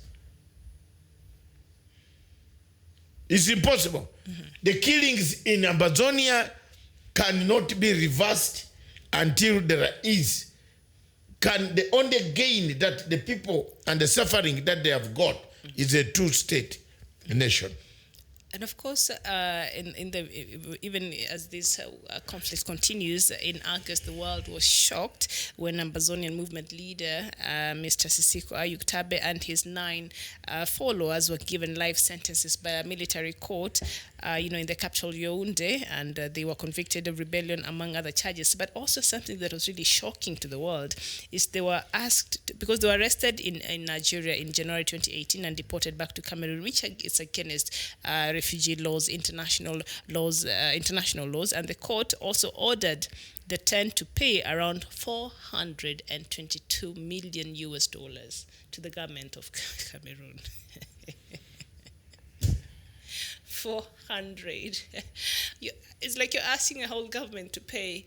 Even South Sudan is struggling to pay a few millions to the East African community. So these 10 individuals, you're asking them to pay the government of Cameroon $422 million, or equivalent of 359 million, pounds, British pounds, there to the government for civil damages, and 12 billion francs for court costs. Yes. So this ruling really was meant to keep them locked there forever. What is happening right now is something which is very embarrassing. And the earlier we look at the situation in what is it, in Cameroon, yes, the better. Okay. And that the African Union should look take a at that situation. All right. Thank you. Do we now just go to our last country, South Sudan? The only way for South Sudan to regain its integrity is to honor the agreement. The 100 days are running fast. I don't think the agreement it holds, but the international community is running against race against time. The international community seem to be delivering the situation down in South Sudan. But they've also been putting a lot of pressure and seeing whether the leaders will honor the new deadline, which is in next year in February, which, they're just sitting and waiting. So the United Nations tribunal, back to tribunal, might be in the offing. That's all I can conclude before Jesus Christ is born tomorrow. Yes. The story of Jesus Christ, how Jesus ended up to be produced in a manger, was because Augustan Emperor, is it Emperor Augustus? Caesar? Was it Caesar the same? Augustus. Emperor Augustus had ordered for a census to count how many people he had under his command. And Mary and Joseph decided to go somewhere to hide, and they were calling for all the babies. So it is an interesting time. 2 years and below. Yes. Eh? All the babies. Yes. All the male. So as far as I remember my religion, this is exactly where we are. And as you see us here, seated here, we are now, you see, this is a day when you can say something that you wanted to say. And you can, if it defeats you not to say it, then you don't say it. Oh, there she is. It's just harmonious, joyous day today. Yes, it's a joy. Christmas Eve. Day. People are preparing a turkey. Yes. We want to wish you a good Christmas. Tomorrow we shall play music on our radio. Our radio station is playing music throughout on www.Punchline Africa TV /radio or Radio Punchline Africa. There is good music as we speak now. Wherever you are, enjoy, tune in on your phone, at your garden, at your workplace. Relax to this music. Tomorrow we shall not be able to produce. We shall return here. I will be working.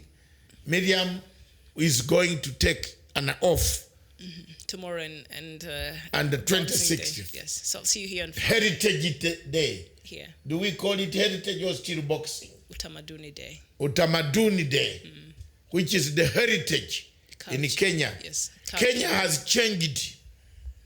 We have renamed the Boxing Day, so we have a cultural day to celebrate the different cultures that make up the Kenyan. Mr. Chukure is saying, we have just talked about Biafra now. We started with Biafra, so you're late. You came in late, sir. But Merry Christmas. We have talked about Biafra, and we have told it is just to give them a referendum, allow them to decide.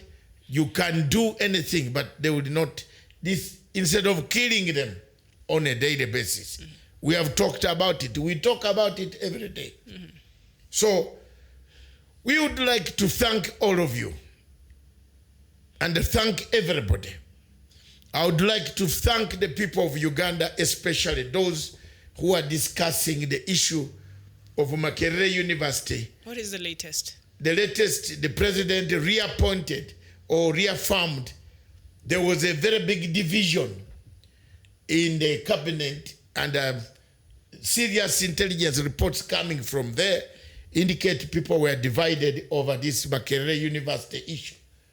So the old boys and the old men are going to sit over these old days to decide the fate.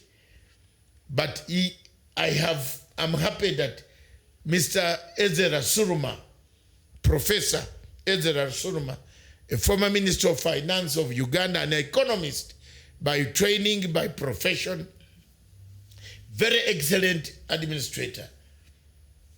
How this slipped through is what I don't know. How it went through his hands is what I don't know. But the basis of it is some of the cries that were here were heard by the president of that same country. And there are people that, moderate people who have been asked, what is it? We are not fighting, and we want to make it categorical that I am not, especially me, I am not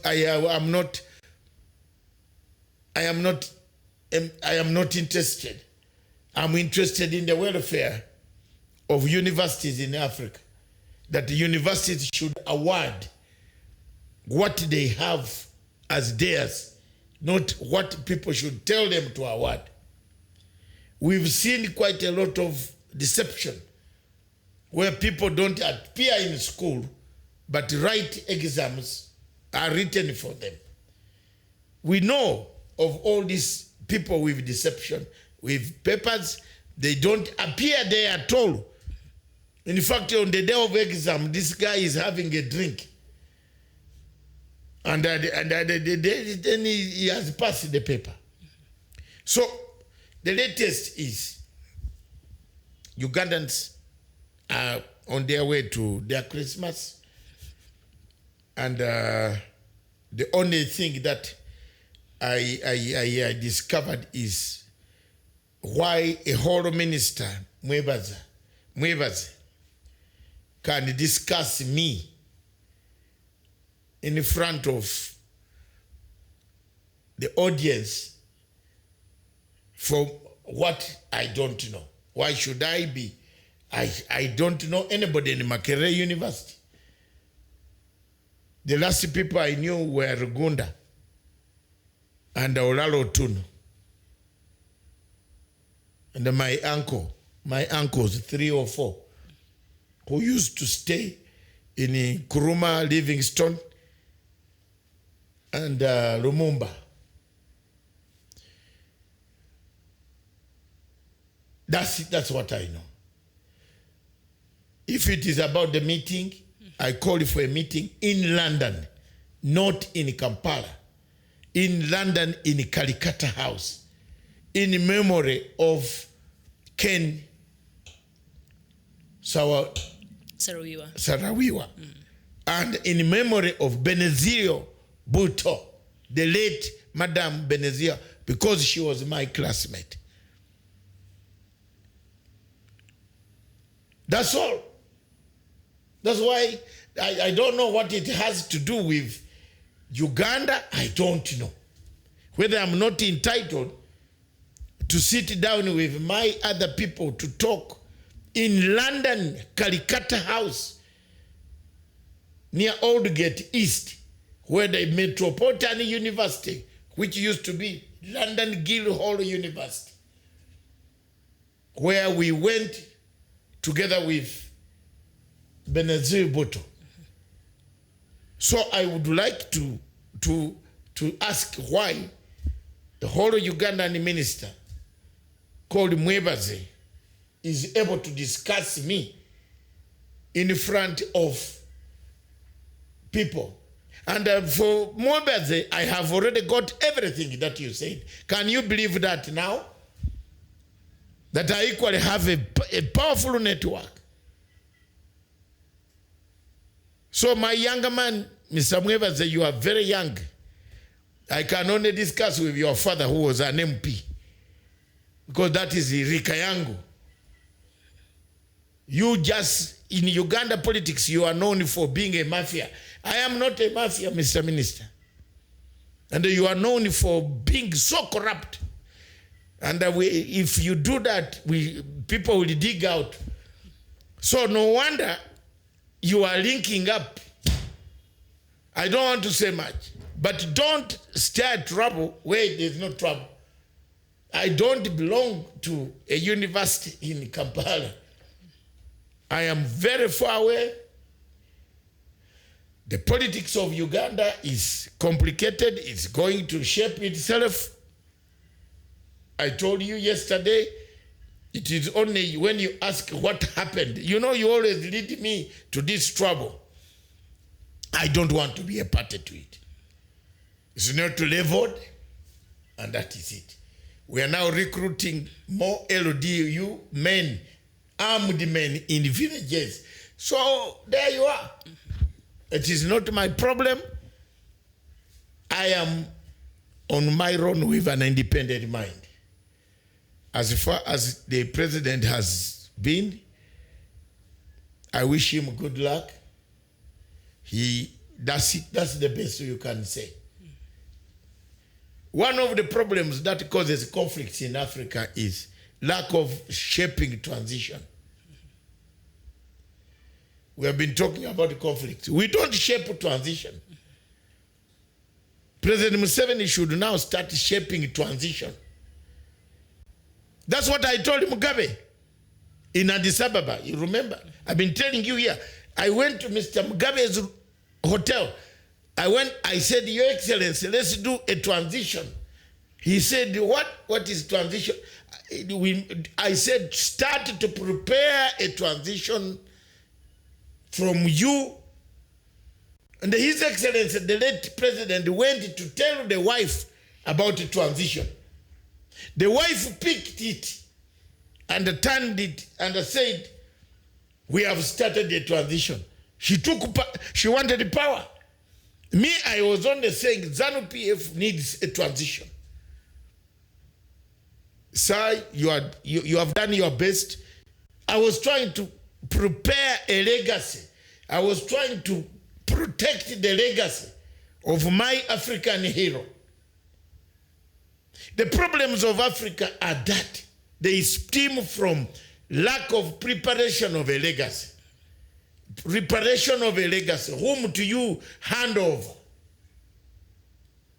I'm saying this because I'm doing a legacy of the president.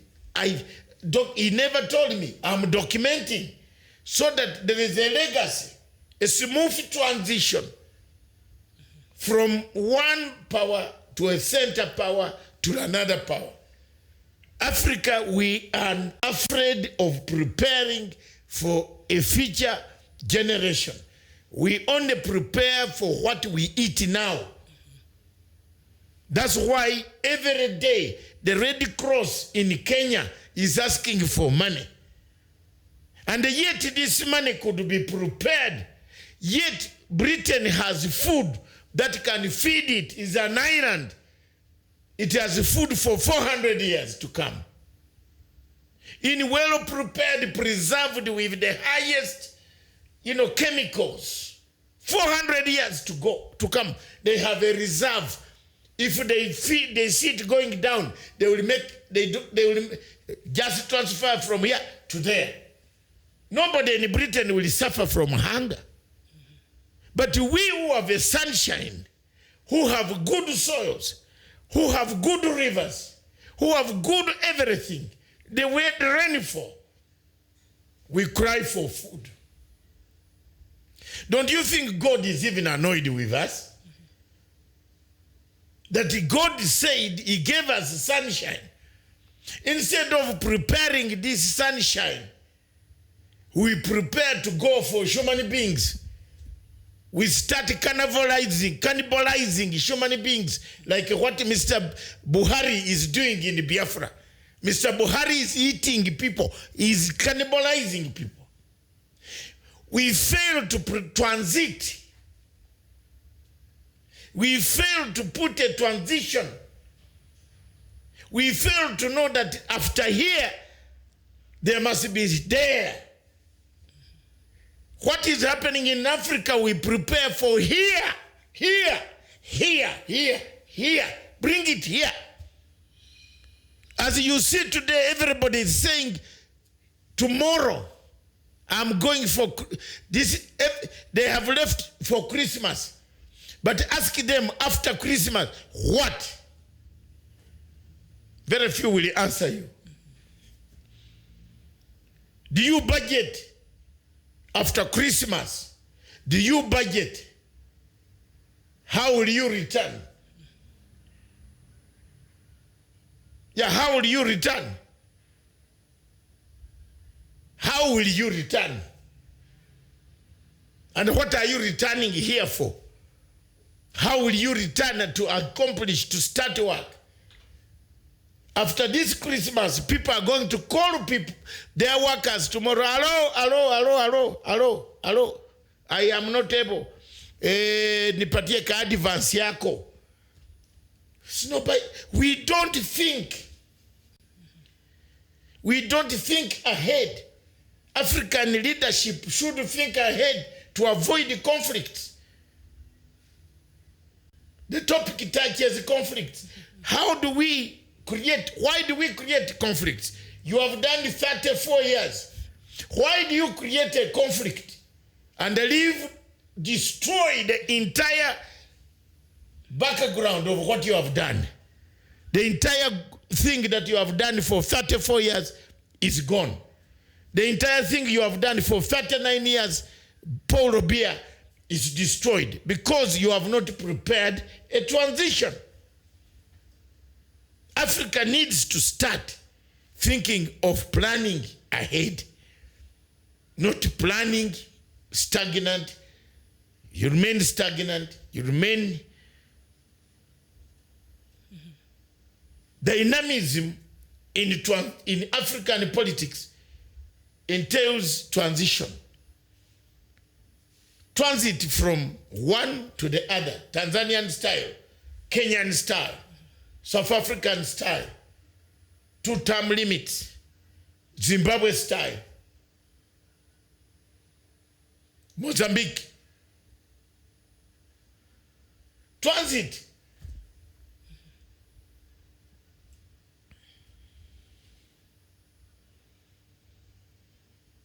That's where the problem comes from.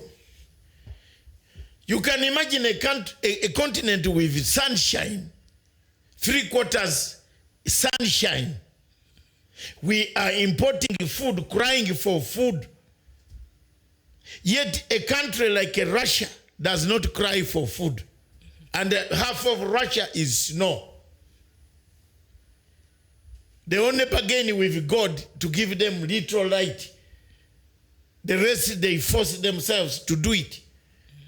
But here, we have been given everything. Sunshine, blue, yellow, orange. We have flags.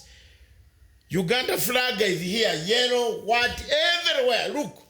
But we cannot utilize the yellow, which is the sunshine.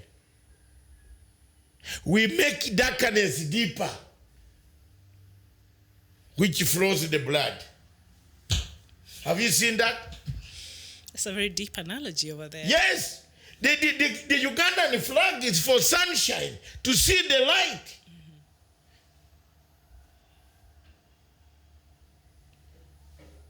But the darker part of the color of the flag is what it's made to stand out. The deeper, darker part. Yeah.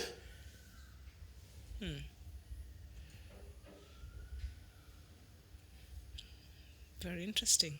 But we turn the deeper part. We turn. Look at the flag of Nigeria: white, green, Black. and no, white and a green. I think White and green, yes. Two white colors. and a green. I know most of white and a green. Black. Where is the white? The symbolizes hope. Green symbolizes the equatorial forests, the green, the environment. We have destroyed it in Ogoni area. We killed Ken Sarawewa, demolished him. We have killed Mr. Chief Abiola. We destroyed Chief Abiola, killed him. Yet the flag says Ken Sarawewa was dying for the green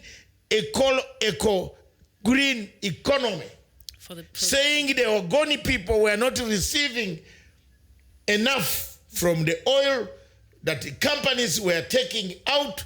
Imperial companies, Shell BP, Total Oil, polluted all the entire Ogoni farm area of southeastern Nigeria. They're suffering until today. Today, as we speak, Nigeria produces crude oil, but Nigeria has no refined oil in the petrol stations. It is perfectly bad.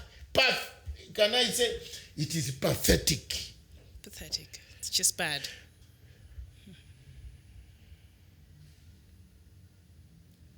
South Sudan today produces crude oil, but South Sudan has no money. Where is the money? The war. They are crying for United Nations to open arms, to sell them arms. Why? Let me ask you one thing. Why in Africa does every president look for arms first? Did you see how they were excited when they went to Russia and they're being shown the latest weapons that Russia is manufacturing when our leaders went to Russia a few months ago? My dear, everybody, apart from President Uhuru Kenyatta, the rest of the guys and President Uhuru Kenyatta and Emerson Mnangagwa, the rest of the guys who went to Russia Sochi meeting were asking for what? For the weapons. Weapons. President Museveni especially was very... They were asking for weapons. Exactly. So let me ask, weapon to guard who? Yet the weapons that you are asking for can be guarded with a proper transition. But if you ask for more weapons to come... Fight your own people. Kill your own people. No, they come, let them come. They will be taken by people. Most of these Africans, we go towards the end of the year, most of these African countries, and I want to repeat this, I told my program here from 2016, I said the West have earmarked 13 countries in sub-Saharan Africa. There will be conflicts in those 13 countries. Count for me. Count what you can, Miriam. Central African Republic. Yes. The DRC. Yes. South Sudan. Yes. Where else? Ivory Coast. Yes. Zimbabwe. Yes. Uganda. South Sudan. South Sudan, yes. Yes. You mentioned South Sudan. Somalia. Sub-Saharan Africa. Gabon. Cameroon. Ambazonia. Nigeria. Guinea-Bissau. Gambia. Didn't I said it. I think Fred production team, look for that tape. I told the people 13 countries in sub-Saharan Africa by 2020, they will be down. Count how many are down and how many are left. I just want to warn my people, and I warn it again, take a pen. If you have a revolutionary party, be prepared to fight George Soros. If you have a revolutionary party in your country, prepare to fight George Soros.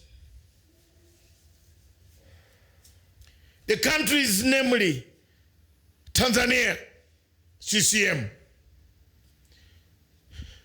ANC, South Africa. Malema is paid by, me, I'm frank, Malema is paid by George Soros. If George Soros can go to Britain and pay an older democracy to destabilize Britain, then who are you, a smaller democracy of 52 years in Africa who cannot be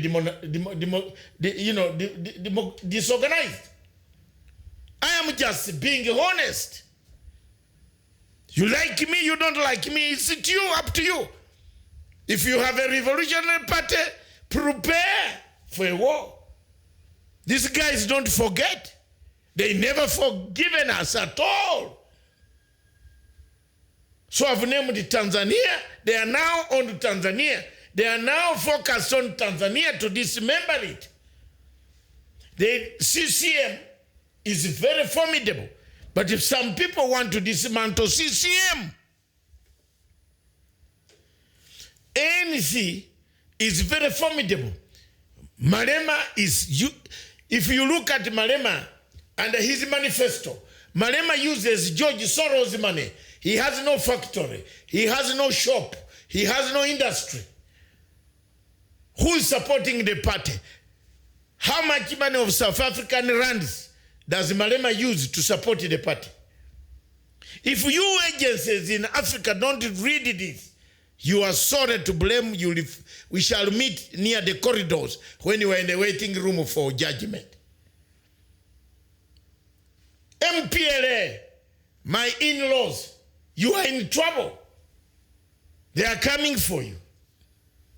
ZANU-PF, Emerson, my good brother ED, my good best friend, the one who introduced me to Mugabe, you are in trouble. They are coming. They have staged Mr. Chamisa versus you. Even if you call Chamisa, he says, I'm coming tomorrow, I don't do this. It's a regime change. Look, if you have a revolutionary party, prepare. NRM, they are there, they are coming. You might even import the most sophisticated weapons, but they are there working day and night. Yesterday we talked at length about indictment of ICC, and somebody called me later on. I speak the truth, Bwana. Mimi sitaki kutishatishwa. I speak the truth. I said it. It is very wrong for you to collect signatures for a country that has domesticated the law. What the chief prosecutor in the ICC, I am helping Museveni because a minister like Mwebasi has little knowledge here. He has not gone to school. Nothing here. Petty. He has nothing here. He's just a business gambler. Kickbacks. They can also dare to talk about this Honorable Mugisu. Eh?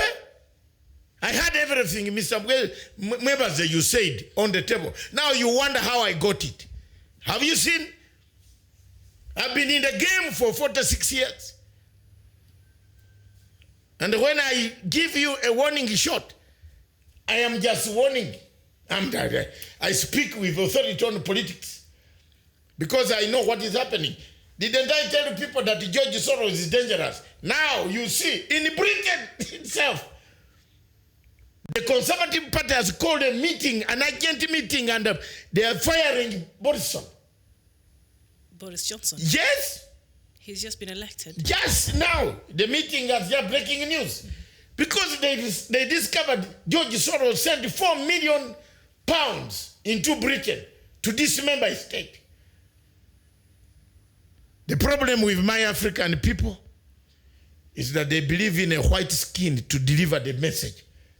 But if you're a black professor or a black doctor, they name you with all the names, fake or what, or this, you are fake. What if, you know, a Mzungu can dress up in a tie and arrive Kenya, Nairobi.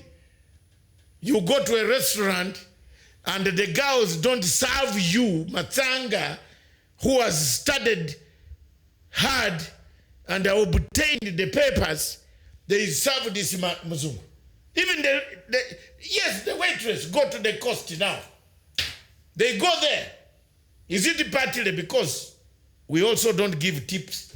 We're not good tippers. We are not good tippers. But also even if you are a good tipper, yes, and you are black, even if, like me, I don't leave a restaurant without leaving a tip. 200 shillings. Because you can look at the morphology of the person and say, she has a problem.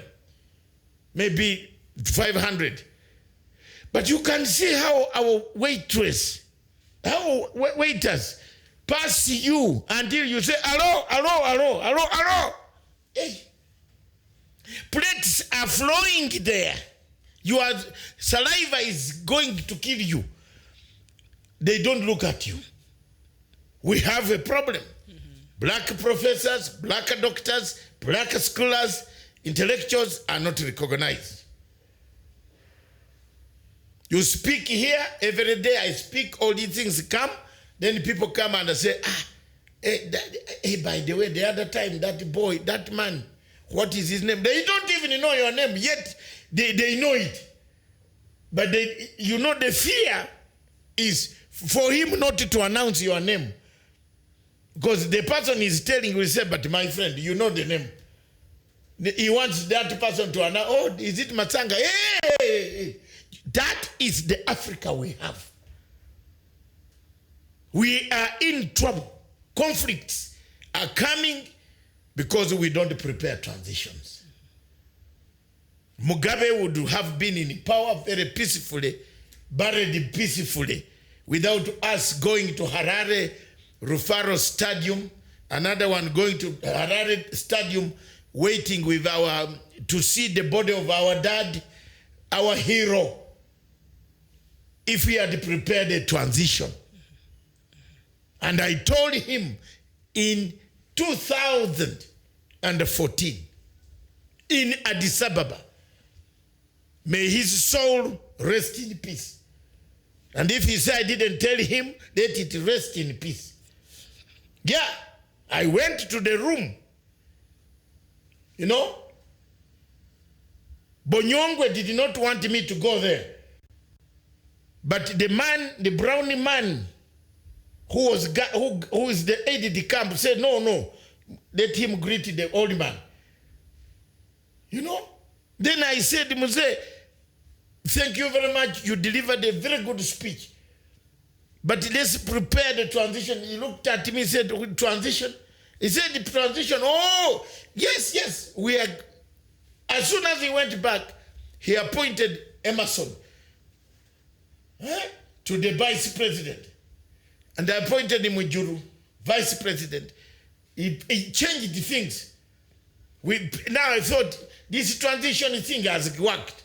The wife of the President Mugabe, Amai Mugabe, Grace, picked the idea at night and said, what? I also want the transition cake.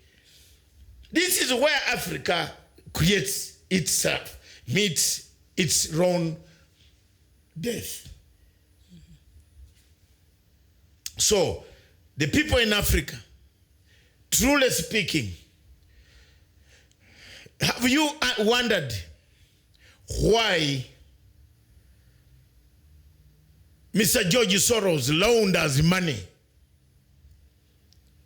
sends 4 million pounds to Britain?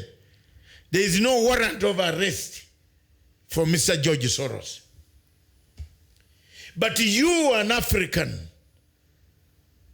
just try to launder £1, $1.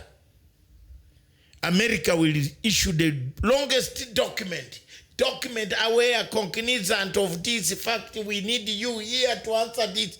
This is, have you seen that? So you better listen to people. You better listen to people. The clouds have gathered. The clouds are here. When people look at empty shelves, George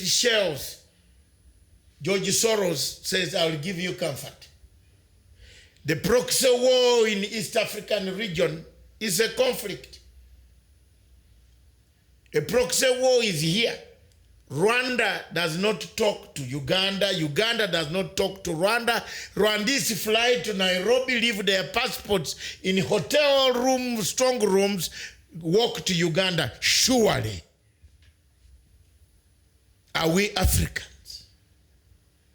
Are we Africans? What came of us? A president of Burundi cannot go to the toilet because he doesn't know. As soon as he's in the toilet, somebody comes and says, I've taken over government. Are we Africa?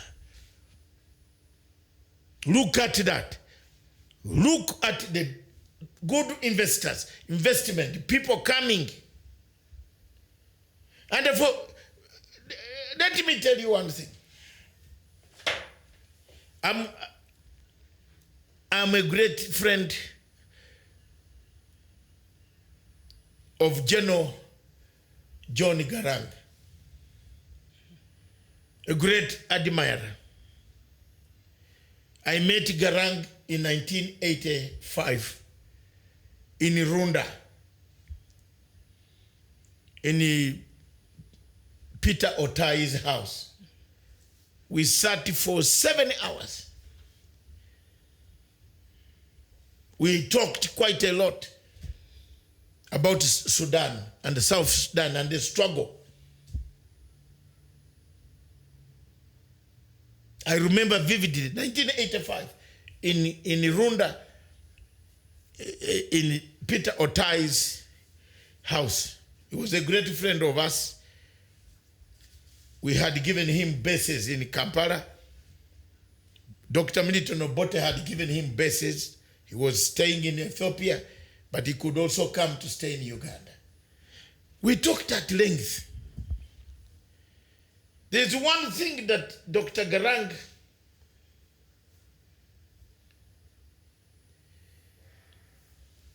gave me, left with me.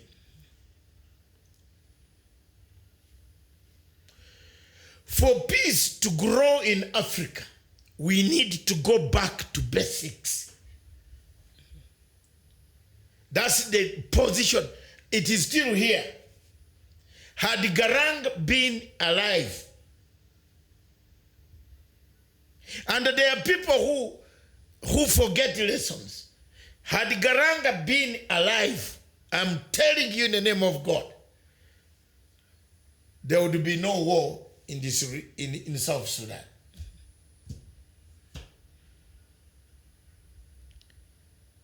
Garanga was for a united Sudan.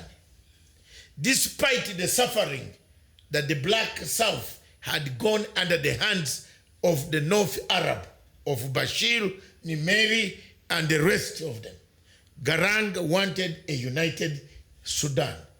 The only way to give Garang a resting place is to go back to basics for South Sudan, to engage itself on basics, to see what the people of South Sudan want, not what the leaders of South Sudan want. I'm telling you, The leaders of South Sudan can make political arrangement. But if you don't go back to the basics in South Sudan, it will be a nightmare, Waterloo, ever to make peace. The best way that the resolution that I've seen that has been done by one country in Europe is going to be hammered on South Sudan if they don't go back to basics. Creation of posts, vice 1, vice 2, vice 3, you can name them to vice 10. You can have 10 vice presidents.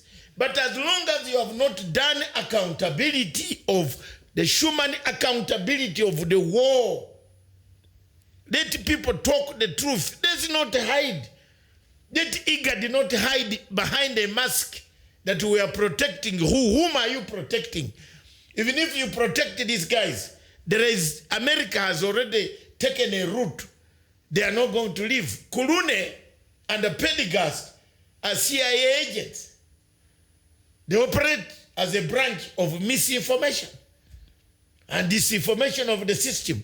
They collect as agencies of NGO, but in actual sense, they work for the administration.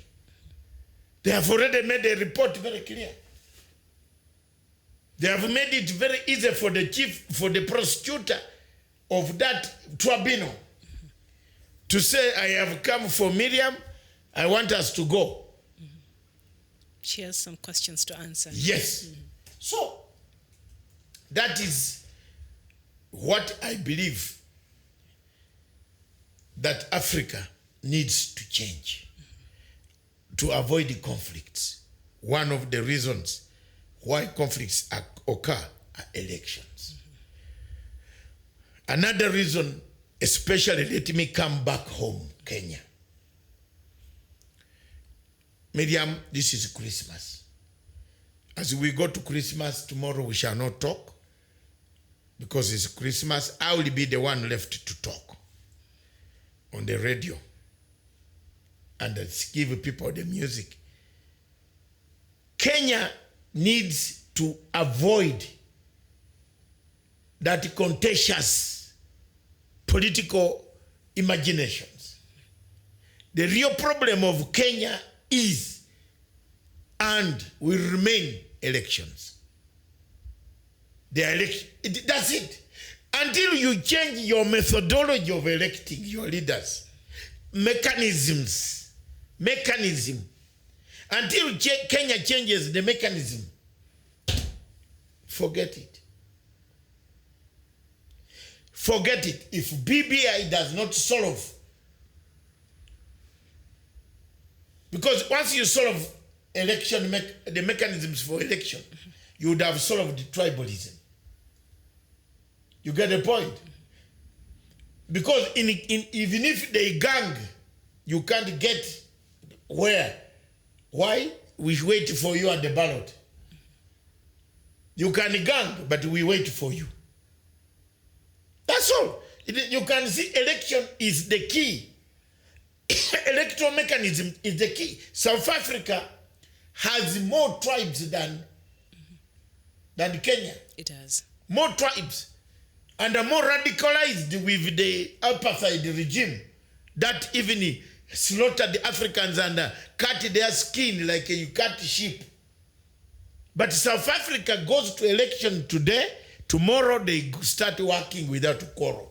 Why? They put electoral mechanisms.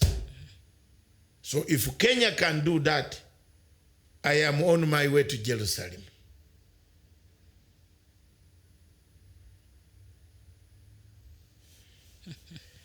If you can do that, let history ignorate me. Let people say I did not say it. Emperor Augustus wanted audit. Hello? He wanted audit. And the Miriam can feel it in here. So what did he do? He ordered for an audit. Of what? Everybody below 2 years. Every boy under 2 years. What was Emperor Augustus trying to see that God had not seen? What? Because most Christians today sing and sing and sing, hallelujah, buy chicken, turkey. What was Emperor Augustus trying to see? You are going for Christmas. Answer me.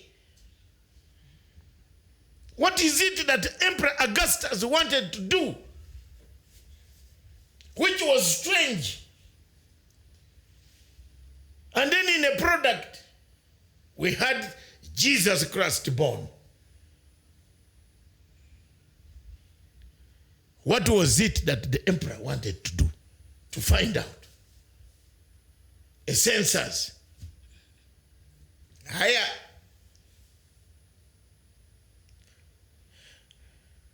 My father wanted to take me that route. He filled the forms for Bishop Tucker College Mukono to study theology. But here I am, Dad, I'm studying it in a different way. So Christians of all walks of life, as you go to the church tomorrow, ask yourself, what was it that Emperor Augustus wanted to do?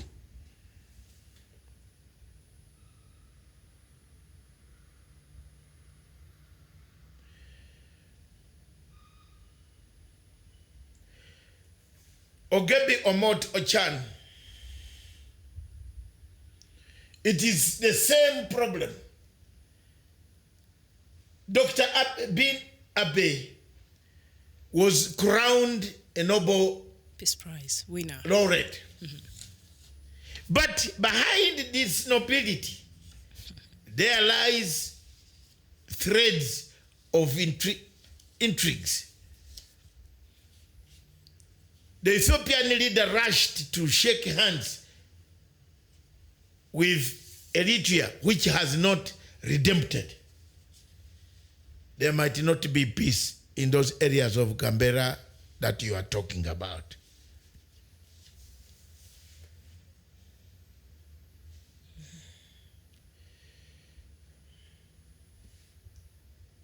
There might be no. Because I see a problem is there. Dr. Abe himself is an NGO president, prime minister. Background NGO. Men who carry rucksacks. Everywhere you find them at the airport. There's a rucksack behind. Maina Kiai, Okure Court. Giladiwelo Otieno does not carry her clothes. She doesn't have a suitcase. She folds her dresses inside the rucksack. Because they have enmity. You don't know what will be put in your suitcase. So rucksack, NGO, George Soros, run quickly. Here, I choose here. You see? A woman left Kenya and went to the ICC to file an application opposing the release of fellow Kenyans. Look at that. Look at that. Look at that. Africa, we have a problem.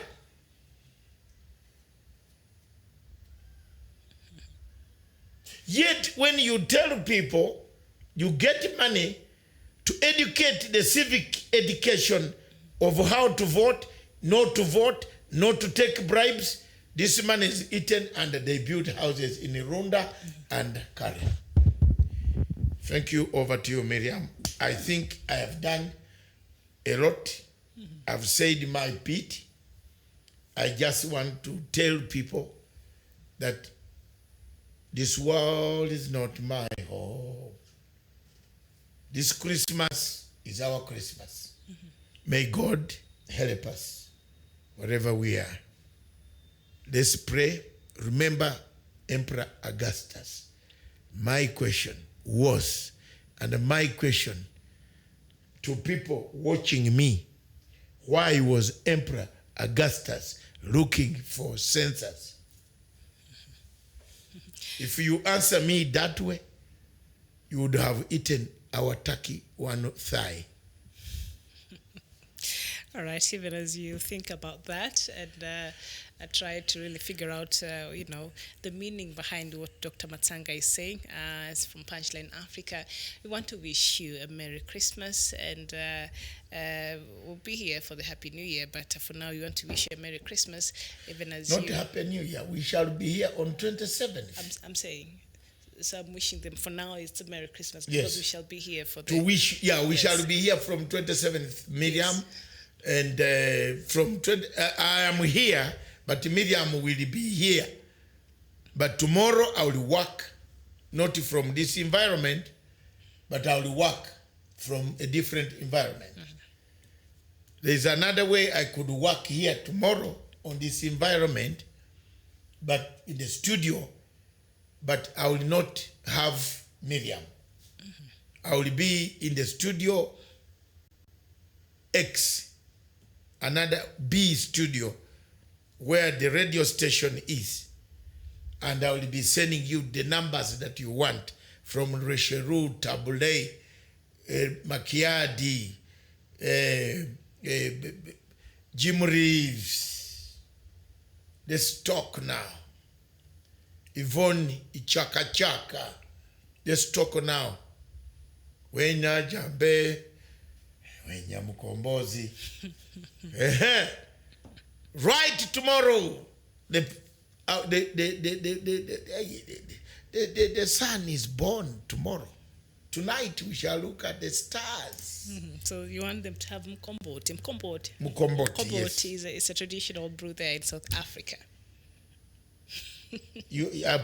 I have put life in you now? No, I just want to wish you a Merry Christmas, and I'll see you on Friday.